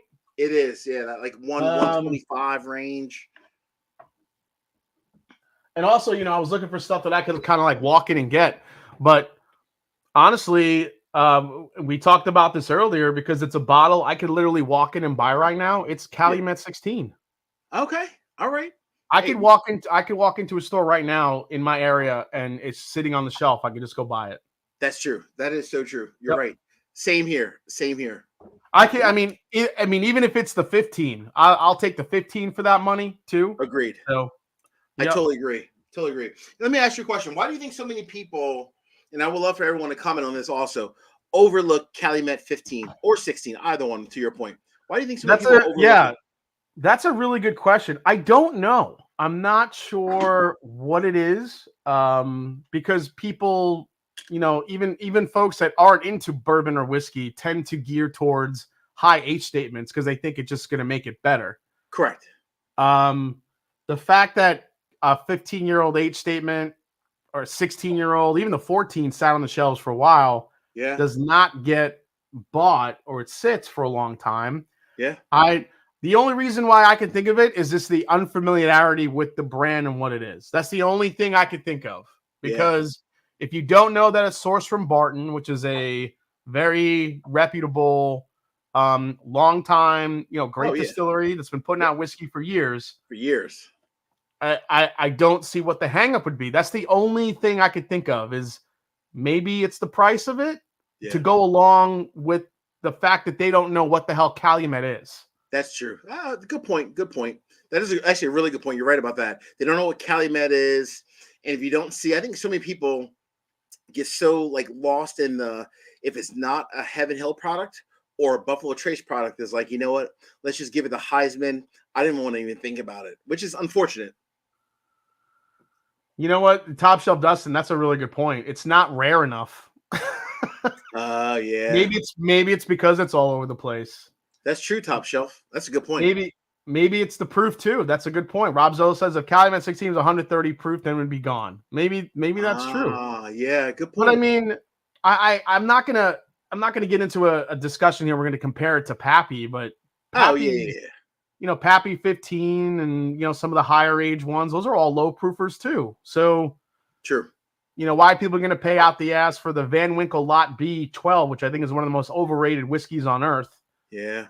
And you're willing to pay $1,000, $1,200, $1,600 for that, but you don't want to pay $130 for a 14, 15, 16 year. It's a higher proof. I don't know. There's a weird disparity there. I agree with you. Something that's just sitting right on the shelf, readily and easily available in most places. You're right. I think this is where I land on it. This is what Rob is saying: price point, and don't know enough about Calumet. That's where I think it's there. And there's also no secondary value for it. Maybe there was a secondary value, people would scoop it up more. That's true. Yeah, no, absolutely. I don't know. I think there is something to be said for rarity, for sure. Absolutely, yeah. Almost like they made too much of it, so it just unfortunately sits and it's available, and people are like, "Oh, it's not rare enough, so it can't be good." Why would that be good? Picking up a 16-year age stated. I don't care what your feelings are on what's in the bottle, but a 16-year age sated bourbon from a great distillery for $135, you just don't see it anymore these days. I mean, you don't. All day, that's a buy. All day. Calumet 16 all day is a buy. It's crazy. Right. Yeah. Even the Sam Houston 15 from last year was a fucking hitter. I love that bottle. Absolutely. I actually think most of the Sam Houston blends were actually probably even better than Calumet 15. I really do. I really do. All right, let's go to another quick matchup here. The night's going fast, man. We got to giddy up here. All right, let's do it. All right, where are we going next? We have to go, Jason, with the Cigar Blends. Have to. Okay. All right. Oh man. This one was heavily voted on. Yeah. Which is the Starlight cigar batch versus the Joseph Magnus cigar batch. Ooh. I So mean, these are gonna be night and day. I mean, it's night not and even gonna day. be. They really night- are. They truly are. I mean, you got the Brazilian oak versus Nancy's triple blend with the Armagnac and Yeah, Armagnac, Cognac, Sherry yeah, versus Brazilian oak. This all comes down to just flavor and where your palate's at. exactly. And I'll say so- honestly, they both work really well with the cigar. They really do. Yeah, so this is this cigar batch is, let's see here. Yeah, bourbon whiskey finish in Brazilian Amburana barrels, 107.2 proof. 107. I don't have a batch. I don't have a batch number on mine. I don't know if you do. Now mine's 109.8 for the Starlight. But my cigar batch is 85, which is one of the best. This is one of the best bourbons I've had this year. This is definitely going to make my top 10. Wait, that's 85? Yeah. Hold on. I think I have 85. Do you really? Yeah, I'll be right back. This is the berry, like the berry bliss batch or whatever. Oh, I'm sorry, the baby blue batch. I forgot what she called it. But it's just it's like blueberries in a glass. Thanks so much, Whiskey Dictionary. Man, these couldn't be more. Oh. All right. You have 85, man? I do. I got 85 cool. right here. I poured originally. This is batch 52, an old school one. But let's go with 85 to 85. I haven't cracked this yet, so it's a brand new pour. Oh, dude, wait till you have this one. Yeah? All right. I can't wait for you to taste this. All right, so 85 is I think Nancy named it baby blue or blue something. It's the most berry forward batch she thinks that she's crafted so far in a cigar blend. Really? Okay. Dude, dude, it literally smells and tastes like blueberry muffins. Oh boy. Oh man, I am thrilled. Yeah. Thrilled. All right, let's let this bad boy open up a little bit. Ooh. So shit. So the Amburana is all. This is like fall in a glass. It's all cinnamon and apples. Cinnamon, apples. Oh man, tons of it. It really is. They're so different, aren't they? Yeah, a little bit of pear too. I get in the Amburana as well. Oh yeah. Oh man. Yeah, Colt 45 is a good. Too. At least in the Starlight, a lot of nutmeg as well. Yeah, ADHD whiskey. Yeah, I gotta send him a sample of this. This Joseph Magnus batch 85 ADHD whiskey. Matt, I know you love blueberries. This batch of Joseph Magnus. It is. And Matt, I'm telling you, look up Cigar Blend batch 85 and read Nancy Fraley's tasting notes on it. Half of it is blueberries. It is. Yeah, dude, it's ridiculous. That's so different than every other batch that I've at least ever had. Yep. Ooh. So the 85 released earlier this year. But they, the batches, depending where you are, they drop at varying times. You just never know what batch you're going to get. You're right about that. Wow. All right. I'm diving into it's called the Blueberry Muffins. Oh my God, dude. It is so good. Yeah, I mean, for me, it's all about the cigar blend. It's so much more layered. The Amburana from Starlight is very good, but it's very, yeah, dude, right? Oh shit!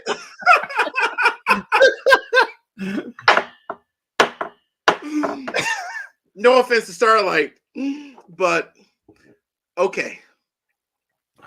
Oh gosh, that's good. That's really good, JC. You're right, boy. Nail head hit, man. Blueberry muffins all day.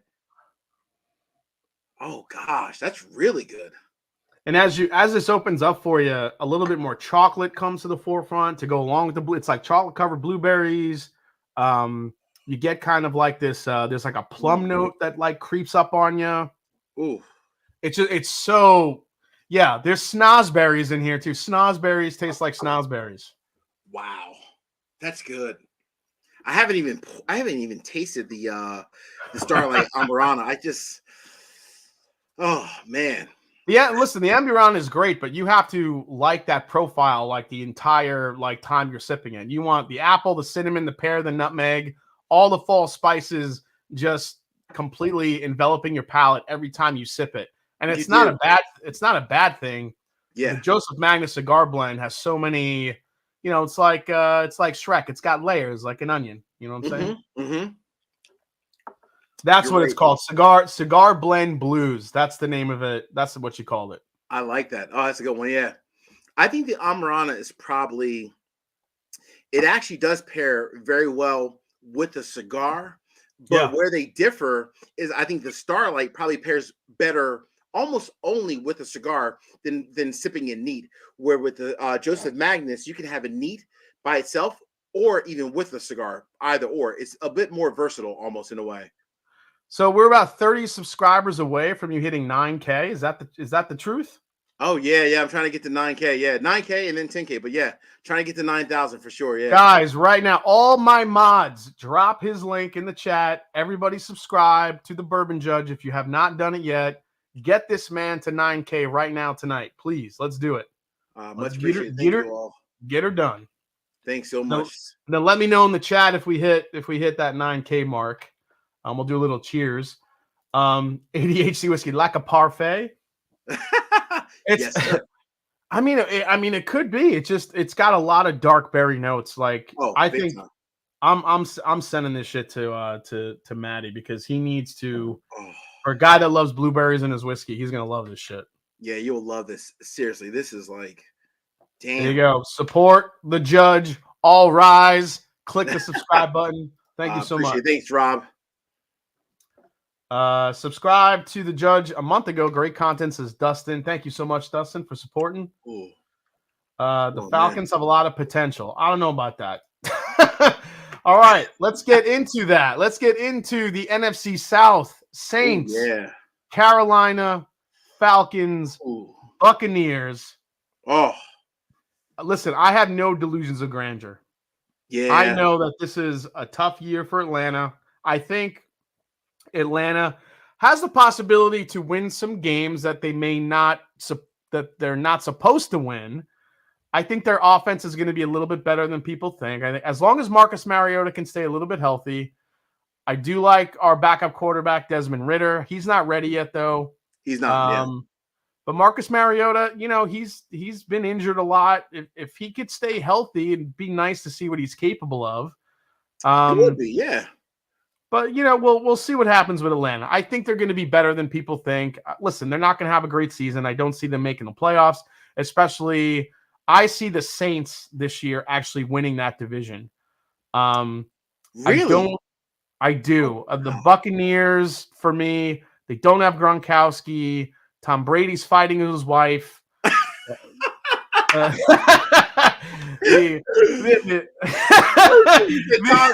Giselle's just throwing it off, man. I like that. Giselle is throwing him some shade. Yeah, she's throwing a little shade. I don't know. The O-line is listen, the O-line for me, I don't think it's as big as an issue for Tampa as I think people are making it out to be. Why? Because Tom Brady gets that ball. He literally has it for 2 seconds and he's throwing it. Instantly. Truly. So, and that's going to be the majority of the time. There's nobody that pre-reads the defense better than Tom Brady. It's true. When it comes to Carolina, I mean, they have a solid defense, really good defense. Yeah. But where is Baker Mayfield going to take that team? I think he's going to have a fresh start in Carolina. Yeah. But we don't really know how that's going to shake out. Can he stay healthy and take that team a little bit further than they're supposed to? But honestly, for me, I think it's the Saints division to lose. How do you see it, Judge? Oh, man.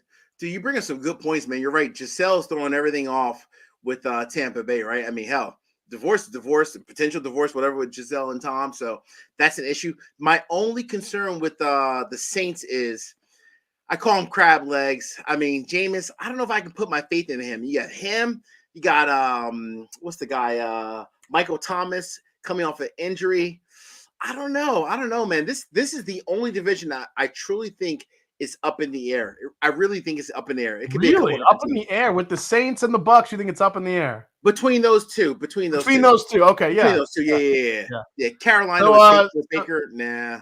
So congratulations, man. You just hit 9K, buddy. Did I? Oh, Yeah. man. Oh, much love and respect. Thank you all. Jason, thanks to you, man. Honestly, I started watching YouTube channels, WhiskeyTube, years ago. And the only channel that I was like, this dude, like, I mean, I think everyone's great. Don't get me wrong, right? They're all really, really good. And I say, this guys, I keep shit real. The only channel I was like, this dude is the only guy that I'm like, he knows his shit. Mash and Drum. Straight up, man. It's you, Dude, brother. Man. I appreciate it, man. Thank you, man. I appreciate that, but 9K, that's all the work that you put in it. And this is, listen, to make content and to do YouTube, you got to do it every single day. It's got to be consistent. You've been doing it. I love your voting system. You have just as much knowledge as anybody else in the game. So congrats to you. Let everyone raise a glass here for the Bourbon Judge. Much love, man. Thanks so much, brother. Cheers. Come on, Carolina has Baker. Saints a touch in the Bucks as long as Brady's there. Saints might be a dumpster fire, says Darren Clary. Yeah, you never know. Tom Brady fighting with a supermodel white boy. Am I happy I'm not in his shoes living that nightmare of life? I mean, someone's got to do it. Someone has to, right? Mash and Drum was my go-to before I buy a bottle. I appreciate that, wise guy whiskey guy. Brady can trade Giselle for a new young supermodel tomorrow. That's true. Ooh, yeah, that is. It is. Judge called Jameis Winston crab leg. Shaking my head. I'm done, bro. Sorry, Mojo. You know me, man. I always keep it real, no matter what, man. Yeah. Let's see. And then he's done playing football. He can't go home and with his supermodel wife. He'll have to settle for his $375 million contract. Yeah. I don't feel bad for Tom Brady. I'm sorry. I don't. I'm sorry. There's a time where I just hate, maybe it's just an ESPN thing. ESPN spends so much time on the Bucks, the Cowboys, what Aaron Rodgers is doing, and Patrick Mahomes. And it's like, that's all they talk about in football. It's so fucking annoying. It's like, it is. Listen, I understand, you're not going to talk about the Falcons too much this year, but there are other great teams like the Bills. The Bills are stacked, and they should be being talked about constantly, and they're not. You're right. It's all about these other teams that tend to have high expectations, but it's all about the storylines. I mean, I get it. Yeah. No, you're right, man. Unfortunately, it's a true statement, though. You're right. I think Tom Brady will find a way to land on his feet. Yeah. Oh yeah. Oh, Tom's gonna be all right. I think he's doing okay. Real quick, guys, I'm going to drop the GoFundMe into the chat again. If you guys want to help out, good friend of the show, Rebecca Epps, help out with some of the hard times she's going through right now. Let's help her raise some money. She has a goal of just hitting $2,000 to help her with her car, her home, everything that she's been going through lately. Let's help out Rebecca Epps. That's her GoFundMe. And any super chat that I get tonight is going to go towards helping her out. So cheers to you guys for helping out. Good stuff. Just because it's getting late already, let's jump into the next. Let's just jump into the next division here. All right, what do we got? Let's go over to the AFC South. Ooh. Where we're looking at the Jaguars, the Titans, the Texans, and the Colts. Jacksonville, you're looking at the second year for that quarterback after the hellish coaching job by Mr. Urban Meyer. Yeah. The Titans, are going to bring it. They're going to be solid. They will. The Texans, they're probably going to be pretty not great. Yeah, 500 at best. And then the Colts. The Colts, for me, is the other team that I'm rooting for this year because Matt Ryan was a quarterback for the Falcons for so long. Mm-hmm. I would just love to see that guy succeed, do well. And he's got a beast of an offensive line finally, because Atlanta never addressed their offensive line issues. They never did. Yeah. Matt Ryan he goes from like one of the worst offensive lines in the league to one of the best. That's true. And I want him to succeed. And Indianapolis is not that far from here. Yeah. I am totally rooting for Matt Ryan and the Colts. They have an all-star running back, maybe the best running back in the league, arguably. Oh, Jonathan. I mean, gosh. Yeah. So I think with that combination, they can make some noise, man. What do you think? I have to agree with you. I mean, I think the coach, you're right, between Stewart and then also with Matty. I mean, you can't go wrong with that combination. I mean, the running back's gonna take all the pressure off of Matty Ice, right? He's gonna take all the pressure off of him. So Matt should be able to go just go crazy this year and have the coach they should truly win this division hands down. It's their loss if they don't, honestly. It really is. Yeah. I don't think it's a bad move by the Falcons for getting rid of for Matt Ryan. I think it was just time for them to part ways. The Falcons had a plan to rebuild. And, I think it was kind of, listen, I wasn't crazy about them going after Deshaun Watson. They did. Yeah. They were definitely in the running. But at the same time, they were I'm glad he found a spot in Indianapolis, and I'm glad that the Falcons kind of was just like, go somewhere that, try to maybe win a title somewhere else. You never know. He still has a good amount of years, I think, in front of him to play. Yep. He's got a stacked offensive line. He's got a great offense. Yep. The only question really is the Colts defense. They did a great job last year. We'll see if it hopefully gets better, and we'll see how they compete. We'll see how they compete in the AFC. We'll see how it goes. Yeah. I think the Colts got a chance, man. Hey, Copper Wolf dropping $50. Hard times fall any of us anytime. Good luck, Rebecca, and better days ahead. Absolutely. Copper Wolf, cheers to you, buddy. Thanks for coming in. That's awesome. Yep. That's really cool. It's a race between the Colts and Titans. Depends who could stop who's running game. I totally agree. All right. Yeah. Let's go to the next one in the draft. Let's finish out our draft here. All right. Let's just burn through this here. Okay, here we go. Expensive bottle, 150 to 200. These get a little bit tougher for stuff that's available. So if you want to just go in, just whatever you want to get, expensive bottle, 150 to 200. Let me know where you're going with that one. So truth be told, I originally had at MSRP Joseph Magnus Cigar Blend, but I'm going to change up because we did the whole little Cigar Blend battle. I'm going to change it up. I'm actually going to go 4-gate Kelvin Collab number 4. Dude, that's one of my top bourbons I've had this year for sure. Yeah, this was the real deal, man. It really was. Yeah, this was damn good. Damn good. Yep. And because you didn't pick it, I'm picking Cigar Blend. I love it. That is too funny. Yeah, I'm totally going with Cigar Blend, but that kind of brings into a tough go around for our next category, which is favorite finished bourbon. Ooh, okay. So when it comes to finished bourbons, where are you going for that one? Not actually really expensive, straight MGP source whiskey, but I think just for my palate, again, I'm talking neat. And also, because I'm a big cigar guy, my man Cigar Boss, I'm a big cigar guy. Yeah. Or even with the cigar, I love, even over Belle Meade, I love Nulu Honey. I love it. You got the Nulu Honey, dude? Yeah, I love Nulu Honey. Yeah, I slammed a bottle of that. That thing went so fast, it was crazy how fast that went. So good. Just crazy. Who you going with? Yeah, for me, for a finish, this one was tough for me because I love finishes, but I'm very particular with different finishes. So for me, now you could go with double oaked, you can go with whatever it may be. So true. For me, let's see here. Hold on, I have to look at my list because I did have a list of some finished bourbons, and it's like I could have put Cigar Blend in that mix, but I can't quite use that again. I know. I thought about that also. So true. Yeah. 4-gate for me was up there, I think, for the finish. Man, what the hell would I go with for finished bourbon here? Let's see. It's a tough one.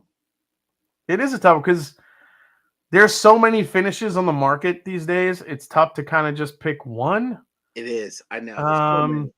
So many. there's so many, and I just, finishes can really be hit or miss for me. I'm just not really sure what I would go with, but I had to pick. No, I'm not picking Blue Run. I'm not picking Blue Run. I mean, I actually might have to go Foregate for my finished whiskey. Oh, you would? Okay.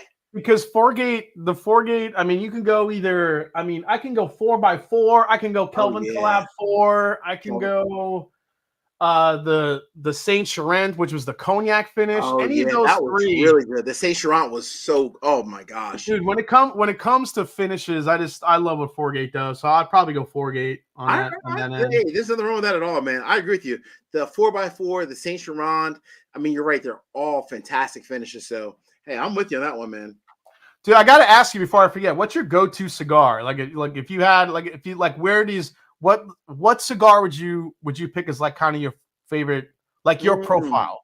Like your profile. Like if you could have like one cigar to smoke for like, I don't know, say you had say something happened, you can't get to the cigar store for like 2 weeks, but you have like 5 or 6 or 10 of these cigars that will hold you over for like maybe a month. What would that cigar be that you'd be happy about? Gosh, it's tough because my gut tells me to go with any Alec Bradley cigar, but I would honestly probably go with truly any Plasencia. Plasencia cigars are just amazing. That or Arturo Fuente, the Hemingway. Probably the Hemingway, actually, even over Plasencia. I would go with the Arturo Fuente Hemingway. That is a fantastic cigar. Yeah, Hemingway is just stop it. Way too. Jonathan Drams is coming and saying Labatt all day long. Dude, I can't. I have one, but I can't. Well, actually, that's not true anymore. I can. Well, no, it's a different Labatt. But I have one bottle left of that. I don't know if I would, I'm not walking in and buying Chateau de Labatt. At least I have a chance of buying some Foregates if I need to. That's true. But Chateau de Labatt, that was kind of a one and done. Yeah. If like we're talking about like our favorite whiskey, our favorite finished whiskeys of all time, yeah. I'm going Chateau de Labatt all day long. Yeah, that's almost a given. That's a good one. Yeah. Thanks so much, Duke. Appreciate that. Paul Brogan just brought up my go-to cigar right now. Yeah, what's your go-to cigar? The Oliva V Milano. Okay, hey. Dude, that is my shit right there. Nothing wrong with that cigar though. I like that all day long. And I gotta say, I had that for the first time when I was up at Pours in the Park with the Junkies in Michigan. Oh yeah. And I bought like 8 of them. I couldn't get enough of this shit. It was so damn good. That's awesome, man. All right, man. Let's finish this out. All right. NFC West. This is Rams, Seahawks, who everyone's seen is going to be the worst team in the league this year. Cardinals, San Francisco. Ooh. This is going to be an interesting division just because I want to see what happens with Arizona and San Fran. Yeah. I think obviously the Rams are the Super Bowl contenders. It's their division to lose. But it'll be interesting to see what Arizona and San Fran does. How do you see this one shaking out? You're right, though, man. I mean, it's tough. Like, is Trey Lance really going to come through for the 49ers? I mean, or will Jimmy G, will they be knocking on the Jimmy G door like in week 7? Like, hey, Jimmy, we need you back. Trey didn't meet our needs. That's the only issue. I mean, otherwise. So what do you think about Garoppolo re-signing with them? What do you think? I think they almost had to because Trey Lance, I mean, I don't know how well he's going to do this year. I really don't, honestly. I mean, I want the kid to do well, but I just can't see it. I don't know. I mean, everything about Trey Lance is being dissected, and I think they needed Garoppolo for an insurance policy. They did, man. He was the Geico call me up. He was that dude. You had to get Jimmy G as the insurance policy. You had to, man. Yeah, I mean. Yeah, and then Rams, there's some questions about Stafford's arm. I think he'll be fine. Yeah. But we'll see what happens. So Cesar S says, if you love the Olivia V Milano, try the Foundation Menelik and the Norteno by Dry Estate.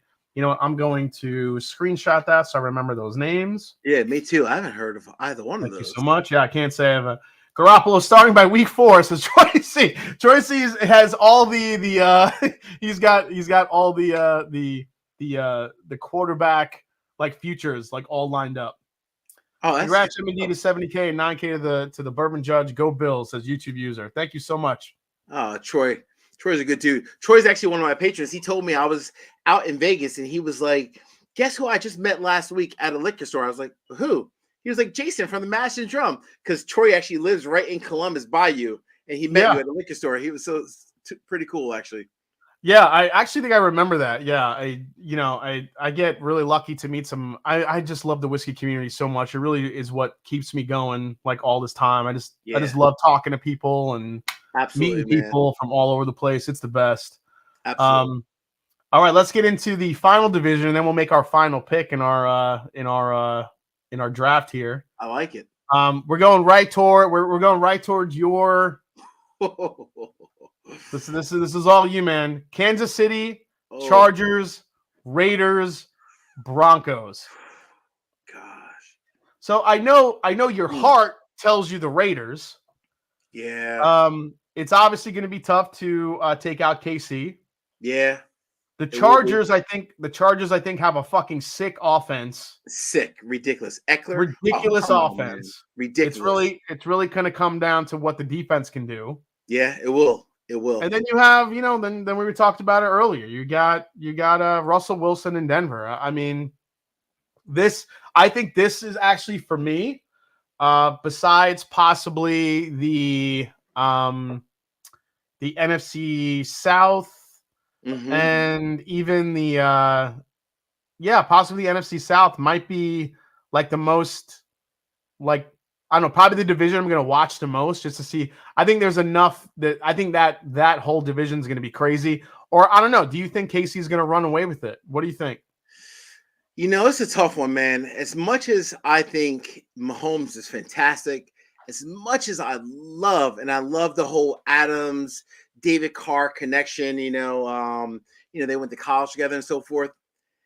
That damn Justin Herbert, man, out in the Chargers, he's good, man. He's good. I hate to say it. I truly hate saying it. I really think the Chargers are going to win this division. I do. You think the Chargers will? I think so, man. What about you? It's hard for me to go against Mahomes. Just because he's so just ridiculous. They still have Kelsey. They still have a great offense. I know people are saying that they don't have Tyreek Hill. They're not going to be the same offense. Yeah. I think until we see that actually happen, it's hard for me to go against KC. But I think the Chargers, the Raiders, and the Broncos, I think all of these teams in this division can easily make a case to win that West. Honestly, I think the Raiders are highly underrated. The Chargers obviously have that fucking offense. It's just ridiculous. And who knows what Russell Wilson can do in Denver? We just don't know yet. So we don't. Yeah, you're right about that. This is what I think KC until someone knocks them off. If I had to pick one team in that division to knock off KC, I would go Chargers. You would? Oh, wow. Okay. All right. Yeah. I'm in agreement with you. I agree. Just because the offense is ridiculous. Yeah, they are. That team is no joke, man. No joke. All right, man. Our last pick in our draft. It's the favorite non-Kentucky bourbon. Ooh. Who do you got? Actually, you know what? I have to let the OG go first on this one. You're gonna let me go first? Okay. OG, absolutely. Non-Kentucky bourbon. Where am I going? You know what? I'm gonna have to go with.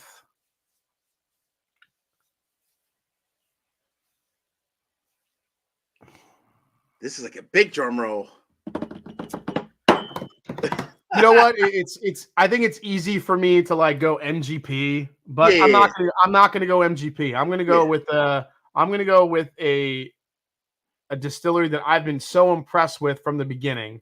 Okay. I have kind of two picks here, but I'll lean towards one. Okay. One of them is Spirits of French Lick out of Indiana. Ooh, okay. My other pick, though, the one I'm going to choose for this draft has got to be Fry Ranch. Ooh, oh. So the Fray Ranch single barrel picks that I've had have been absolutely stellar. I got to go with Fray Ranch. Oh, Jason. Gosh, dude, you're like living in the Judge household, man. You're in the back hanging out with the bailiffs, just relaxing, You're just Did you chilling, man. Did you pick Frey Ranch too? So I had two because I wasn't sure which route you were gonna go. Yeah. So my alternative was also Frey Ranch, cash drink, which I love. But I'm actually gonna go, oddly enough, as much as I love Frey Ranch, and I do like them a lot. I'm gonna go with my first ever barrel pick, which is actually coming out next week. I have to go with Woodinville. Wow, dude. Yeah, Woodinville. I'm going with Woodinville. I mean, yeah, I could see. I had Frey Ranch, I had Woodinville, I had Chattanooga, I had Sagamore. Yeah, I had a bunch of people like in my head that I thought of just putting out amazing distillate right now. So yeah, I mean, it is. I mean, this is the we're in the golden age of whiskey right now. It's just crazy how much good shit there is. Indeed, absolutely, man. No, you're right. But I mean, that Frey Ranch, man, that is like, they're great, man. I love those single barrels are crazy. All right, they really are. So here's your team: Bourbon Judge, Cooper's Craft, Old Forester 1910, Peerless Bourbon, Hill Rock Rye, Four Gates, Kelvin Collab 4, the Nulu Honey finish, and then Woodinville. My team: Early Times Bottle and Bond, Four Roses Single Barrel, Russell's Reserve Single Barrel, Calumet 16 or 15, Joseph Magnus Cigar Blend, Four Gate, and then Frey Ranch. I think if anyone built their collection in the beginning with either of those teams, they'd have a really solid collection, man. They would. They definitely would, man. Absolutely. Absolutely. You're right about that. For sure. That, my friend, you are spot on, man. No doubt. Yeah, that's good shit. Yeah, I mean, the 80s happened. That was the golden age. Well, Dustin, I don't think you could call the 80s the golden age. We almost bourbon died in the 80s. So I don't know if I would call it the golden age. Maybe there was some good stuff aging that people are discovering now, but nobody was buying bourbon. Nobody was buying and drinking bourbon in the 80s. Yeah, I wouldn't call it the golden age. Bourbon almost died in the 80s. Yeah, you're right. It was just sitting there just aging. I mean, that's it. You're right about that. Yeah. Hey, by the way, dude, you're about to get a new patron in me soon. So I appreciate it, man. Thank you, man. Your patronage. Thank you, brother. So last but not least, let's pour one last matchup for the night, and then I want you to give me your Super Bowl pick. Ooh. All right. What are we pouring first and foremost? So what do we want to do here for our last matchup here? Our last one. What do we have left? We could do you want to do the OGD versus 1920? Let's do it. I like that. That's a great matchup. All right. Old Granddad 114 versus Old Forester 1920. All right. Let's do it. OGD versus 1920. Ooh. This was a nice little matchup here. Yeah, that's a great recommendation too. Whichever your patron suggested this, I actually like this a lot. All right, so let's keep that here. All right, let's move this here. Verse 1920. All right. Dealers versus whoever. Thomas Nice is a little late, but love the live stream. Thanks so much, Thomas. After this, you guys can go to head over to Women and Whiskeys. I think are going live right now. They should be live already. Oh, nice. But all right. So before this, give me your Super Bowl picks. Who's out of the NFC and who's out of the AFC this year? Who do you got? I'm gonna go AFC with honestly the Bengals. You're going back to the Bengals this year? Okay. I am, yeah. Oh, even over the Bills. The Bengals. You're like one of the only few people that have said the Bills aren't the okay. And then who do you got coming out of the NFC? See, that's a tough one with the NFC. I mean, the NFC to me is just so gosh, I mean, I guess honestly, I have to probably go back to the Rams. I really do. Okay, so you're looking at a repeat of the Super Bowl last year? Yeah, I am. I really am. All right. I like it. But the only difference, though, with the Bengals winning it. Oh, but the Bengals win it this year. Yes, sir. Absolutely. All right. So I think AFC for me is pretty easy. I think my heart wants to pick the Colts, Sure. but my head probably wants to pick the Bills just because they're so fucking stacked. Yeah, they are. They are. Now, out of the NFC, the NFC was tough, but and this is tough for me to say Okay. because as a Falcons fan, I hate them, but I think the Saints are going to go. Really? I think it's going to be the Saints and the Bills. Jason, how much whiskey have you drank tonight? The Saints with Jameson Winston? I don't know. There's something about that team that scares the shit out of me. I don't know what it is. Really? All right. Well, I don't think the Cowboys. I don't think that. I mean, I can make a case for the Saints, and I could also make a case for if I had to pick another team.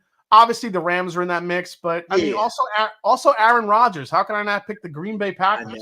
I know, man. Aaron Rodgers, I think, is one of the best quarterbacks. That is, I mean, he's won one Super Bowl. He's just fantastic. I love. I think any of those three teams could do it. I mean, obviously, I can't vote again. You can't count Tom Brady out either. He's the fucking GOAT. Yeah, you can't. You can't. Yeah, I don't know. No, I'm with you though. I'm with you. Yeah, you can't count Brady. So on the nose on these, where are you leaning? Just because I love the whole maple syrup note, I have to go 1920. I really do. So you get maple syrup on 1920, huh? I do. Yeah, I get a little bit of maple syrup, a little bit of cinnamon, a little bit of caramel as well, and obviously vanilla is always there. This 1920, this specific bottle I have right now, I'm getting more banana than I've really gotten on a 1920 before. Oh, okay, interesting. Man, I love OGD, but always, I always love OGD. OGD for me is all like vanilla orange cream on the nose for me. Yeah, it is. It's like a creamsicle. It is. I would agree with you 100%. And I would add in a little bit of nut as well. Yeah, it's got the beamy nuttiness. Yeah, just from the standard beam nuttiness. And it's got some nice cinnamon too, for sure. It does. No, for sure. Absolutely straight up. All right. Brother.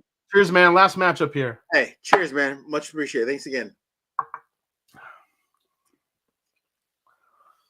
God, the 1920. I'm sorry, the 114. It is so orange cinnamon tea to me. It is. Wow. You're right. I love that though.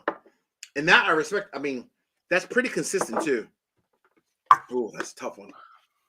In 1920, I don't know if it's just not hitting me tonight, but this particular bottle I have isn't the deep, dark chocolate cherry note that I love in Old Forester 1920. Okay. This one particularly is coming off more youthful, more banana to me. And honestly, right now, I'm preferring the orange cinnamon spice on the 114 for me. Yeah.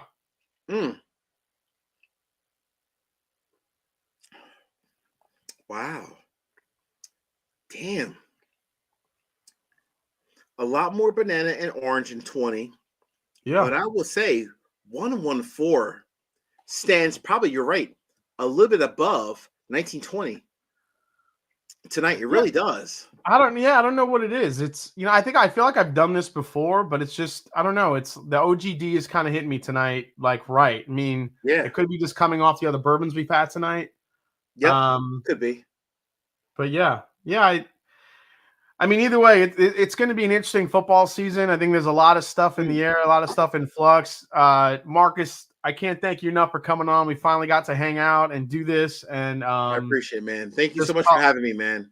Just talk NFL. I'm a huge fan of the channel. And again, guys, if you haven't yet, please subscribe to the Bourbon Judge, to Marcus. I don't know if anybody has thanks, Jason Wickel. Has any of the patrons been keeping track of the names tonight? I'm just wondering if anyone was helping me out, keeping track of the names, because I need to give away a bottle of Jack Daniels of the Mash and Journey pick tonight. So let me know. Giveaway. Shayla the Whaler, were you happen to be keeping track? Oh, Whiskey Central was tracking. Oh, this is why I love Shayla the Whaler. Oh, okay. Shayla. Good.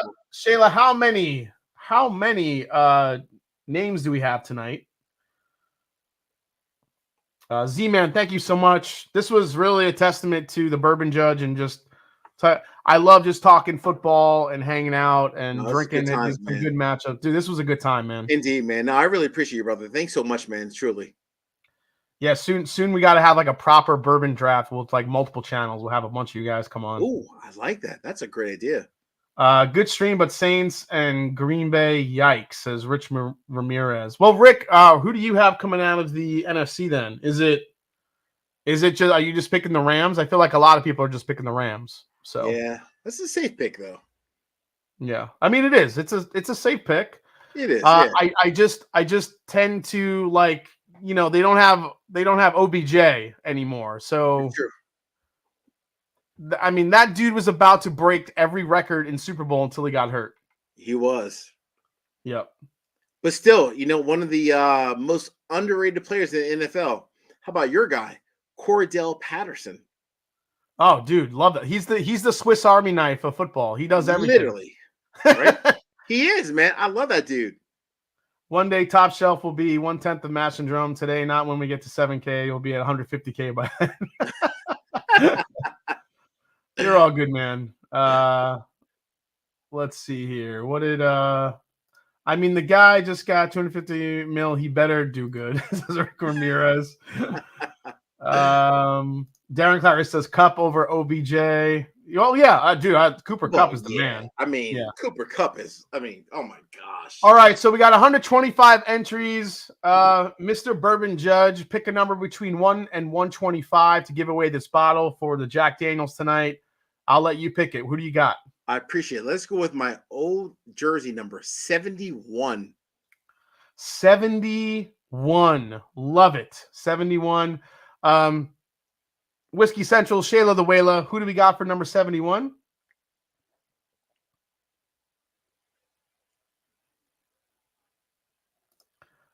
Been saying for years, if Stafford ever got a good team, he'd be unstoppable. Thank you, Rams. Yeah. Oh, who's the sack leader this year? That's a good question. Who do you think is going to take the sack leader?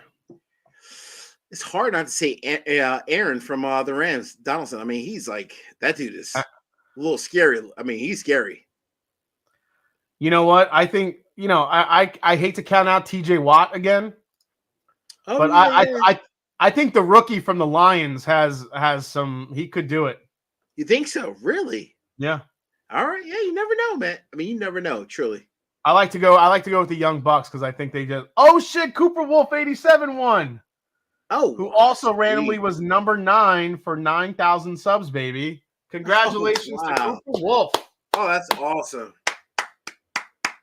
Congrats. Oh yeah, you got Bosa for the Chargers. Hell yeah. Yep. Yeah. Is Cooper Wolf still in the chat? Is he here? I don't know if he's still here. Cooper Wolf, if you're watching, congratulations. Yeah, Myles Garrett I would put up there as well. Oh yeah, Myles Garrett is great. Von Miller, I think, is always a chance, but I feel like he always gets double teamed. Oh shit, there he is. Oh my god, 2 wins this week. Cooper Wolf, that's good stuff, man. That's awesome. There is Copper Wolf. Send me an email at themashanddrum@gmail.com. themashanddrum@gmail.com. Let's connect and I'll get you your bottle out as soon as I can. So, guys, cheers to everyone hanging out tonight. We went a little bit over time, but thanks to Marcus, the Bourbon Judge. Everybody subscribe the video. Here's to the NFL kicking off tomorrow night. Hope you guys have a good time watching the game. Thanks for all the support for Rebecca as well. Yes, the GoFundMe is in the description. So if you guys want to keep donating money, please do, help her out. She's been a great friend of the show and a great friend of the whiskey community for a long time now. So cheers to everybody. Go check out Women of Whiskeys.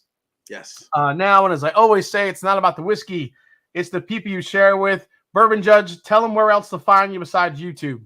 Yeah, over on Instagram, YouTube. And I appreciate all the love and support, Jason. Thanks for having me on, man. And much love to everyone. Cheers, guys. See you guys soon. See you next week here on the Mash and Drum. Take care, guys. Hit the like button on the way out. Thanks.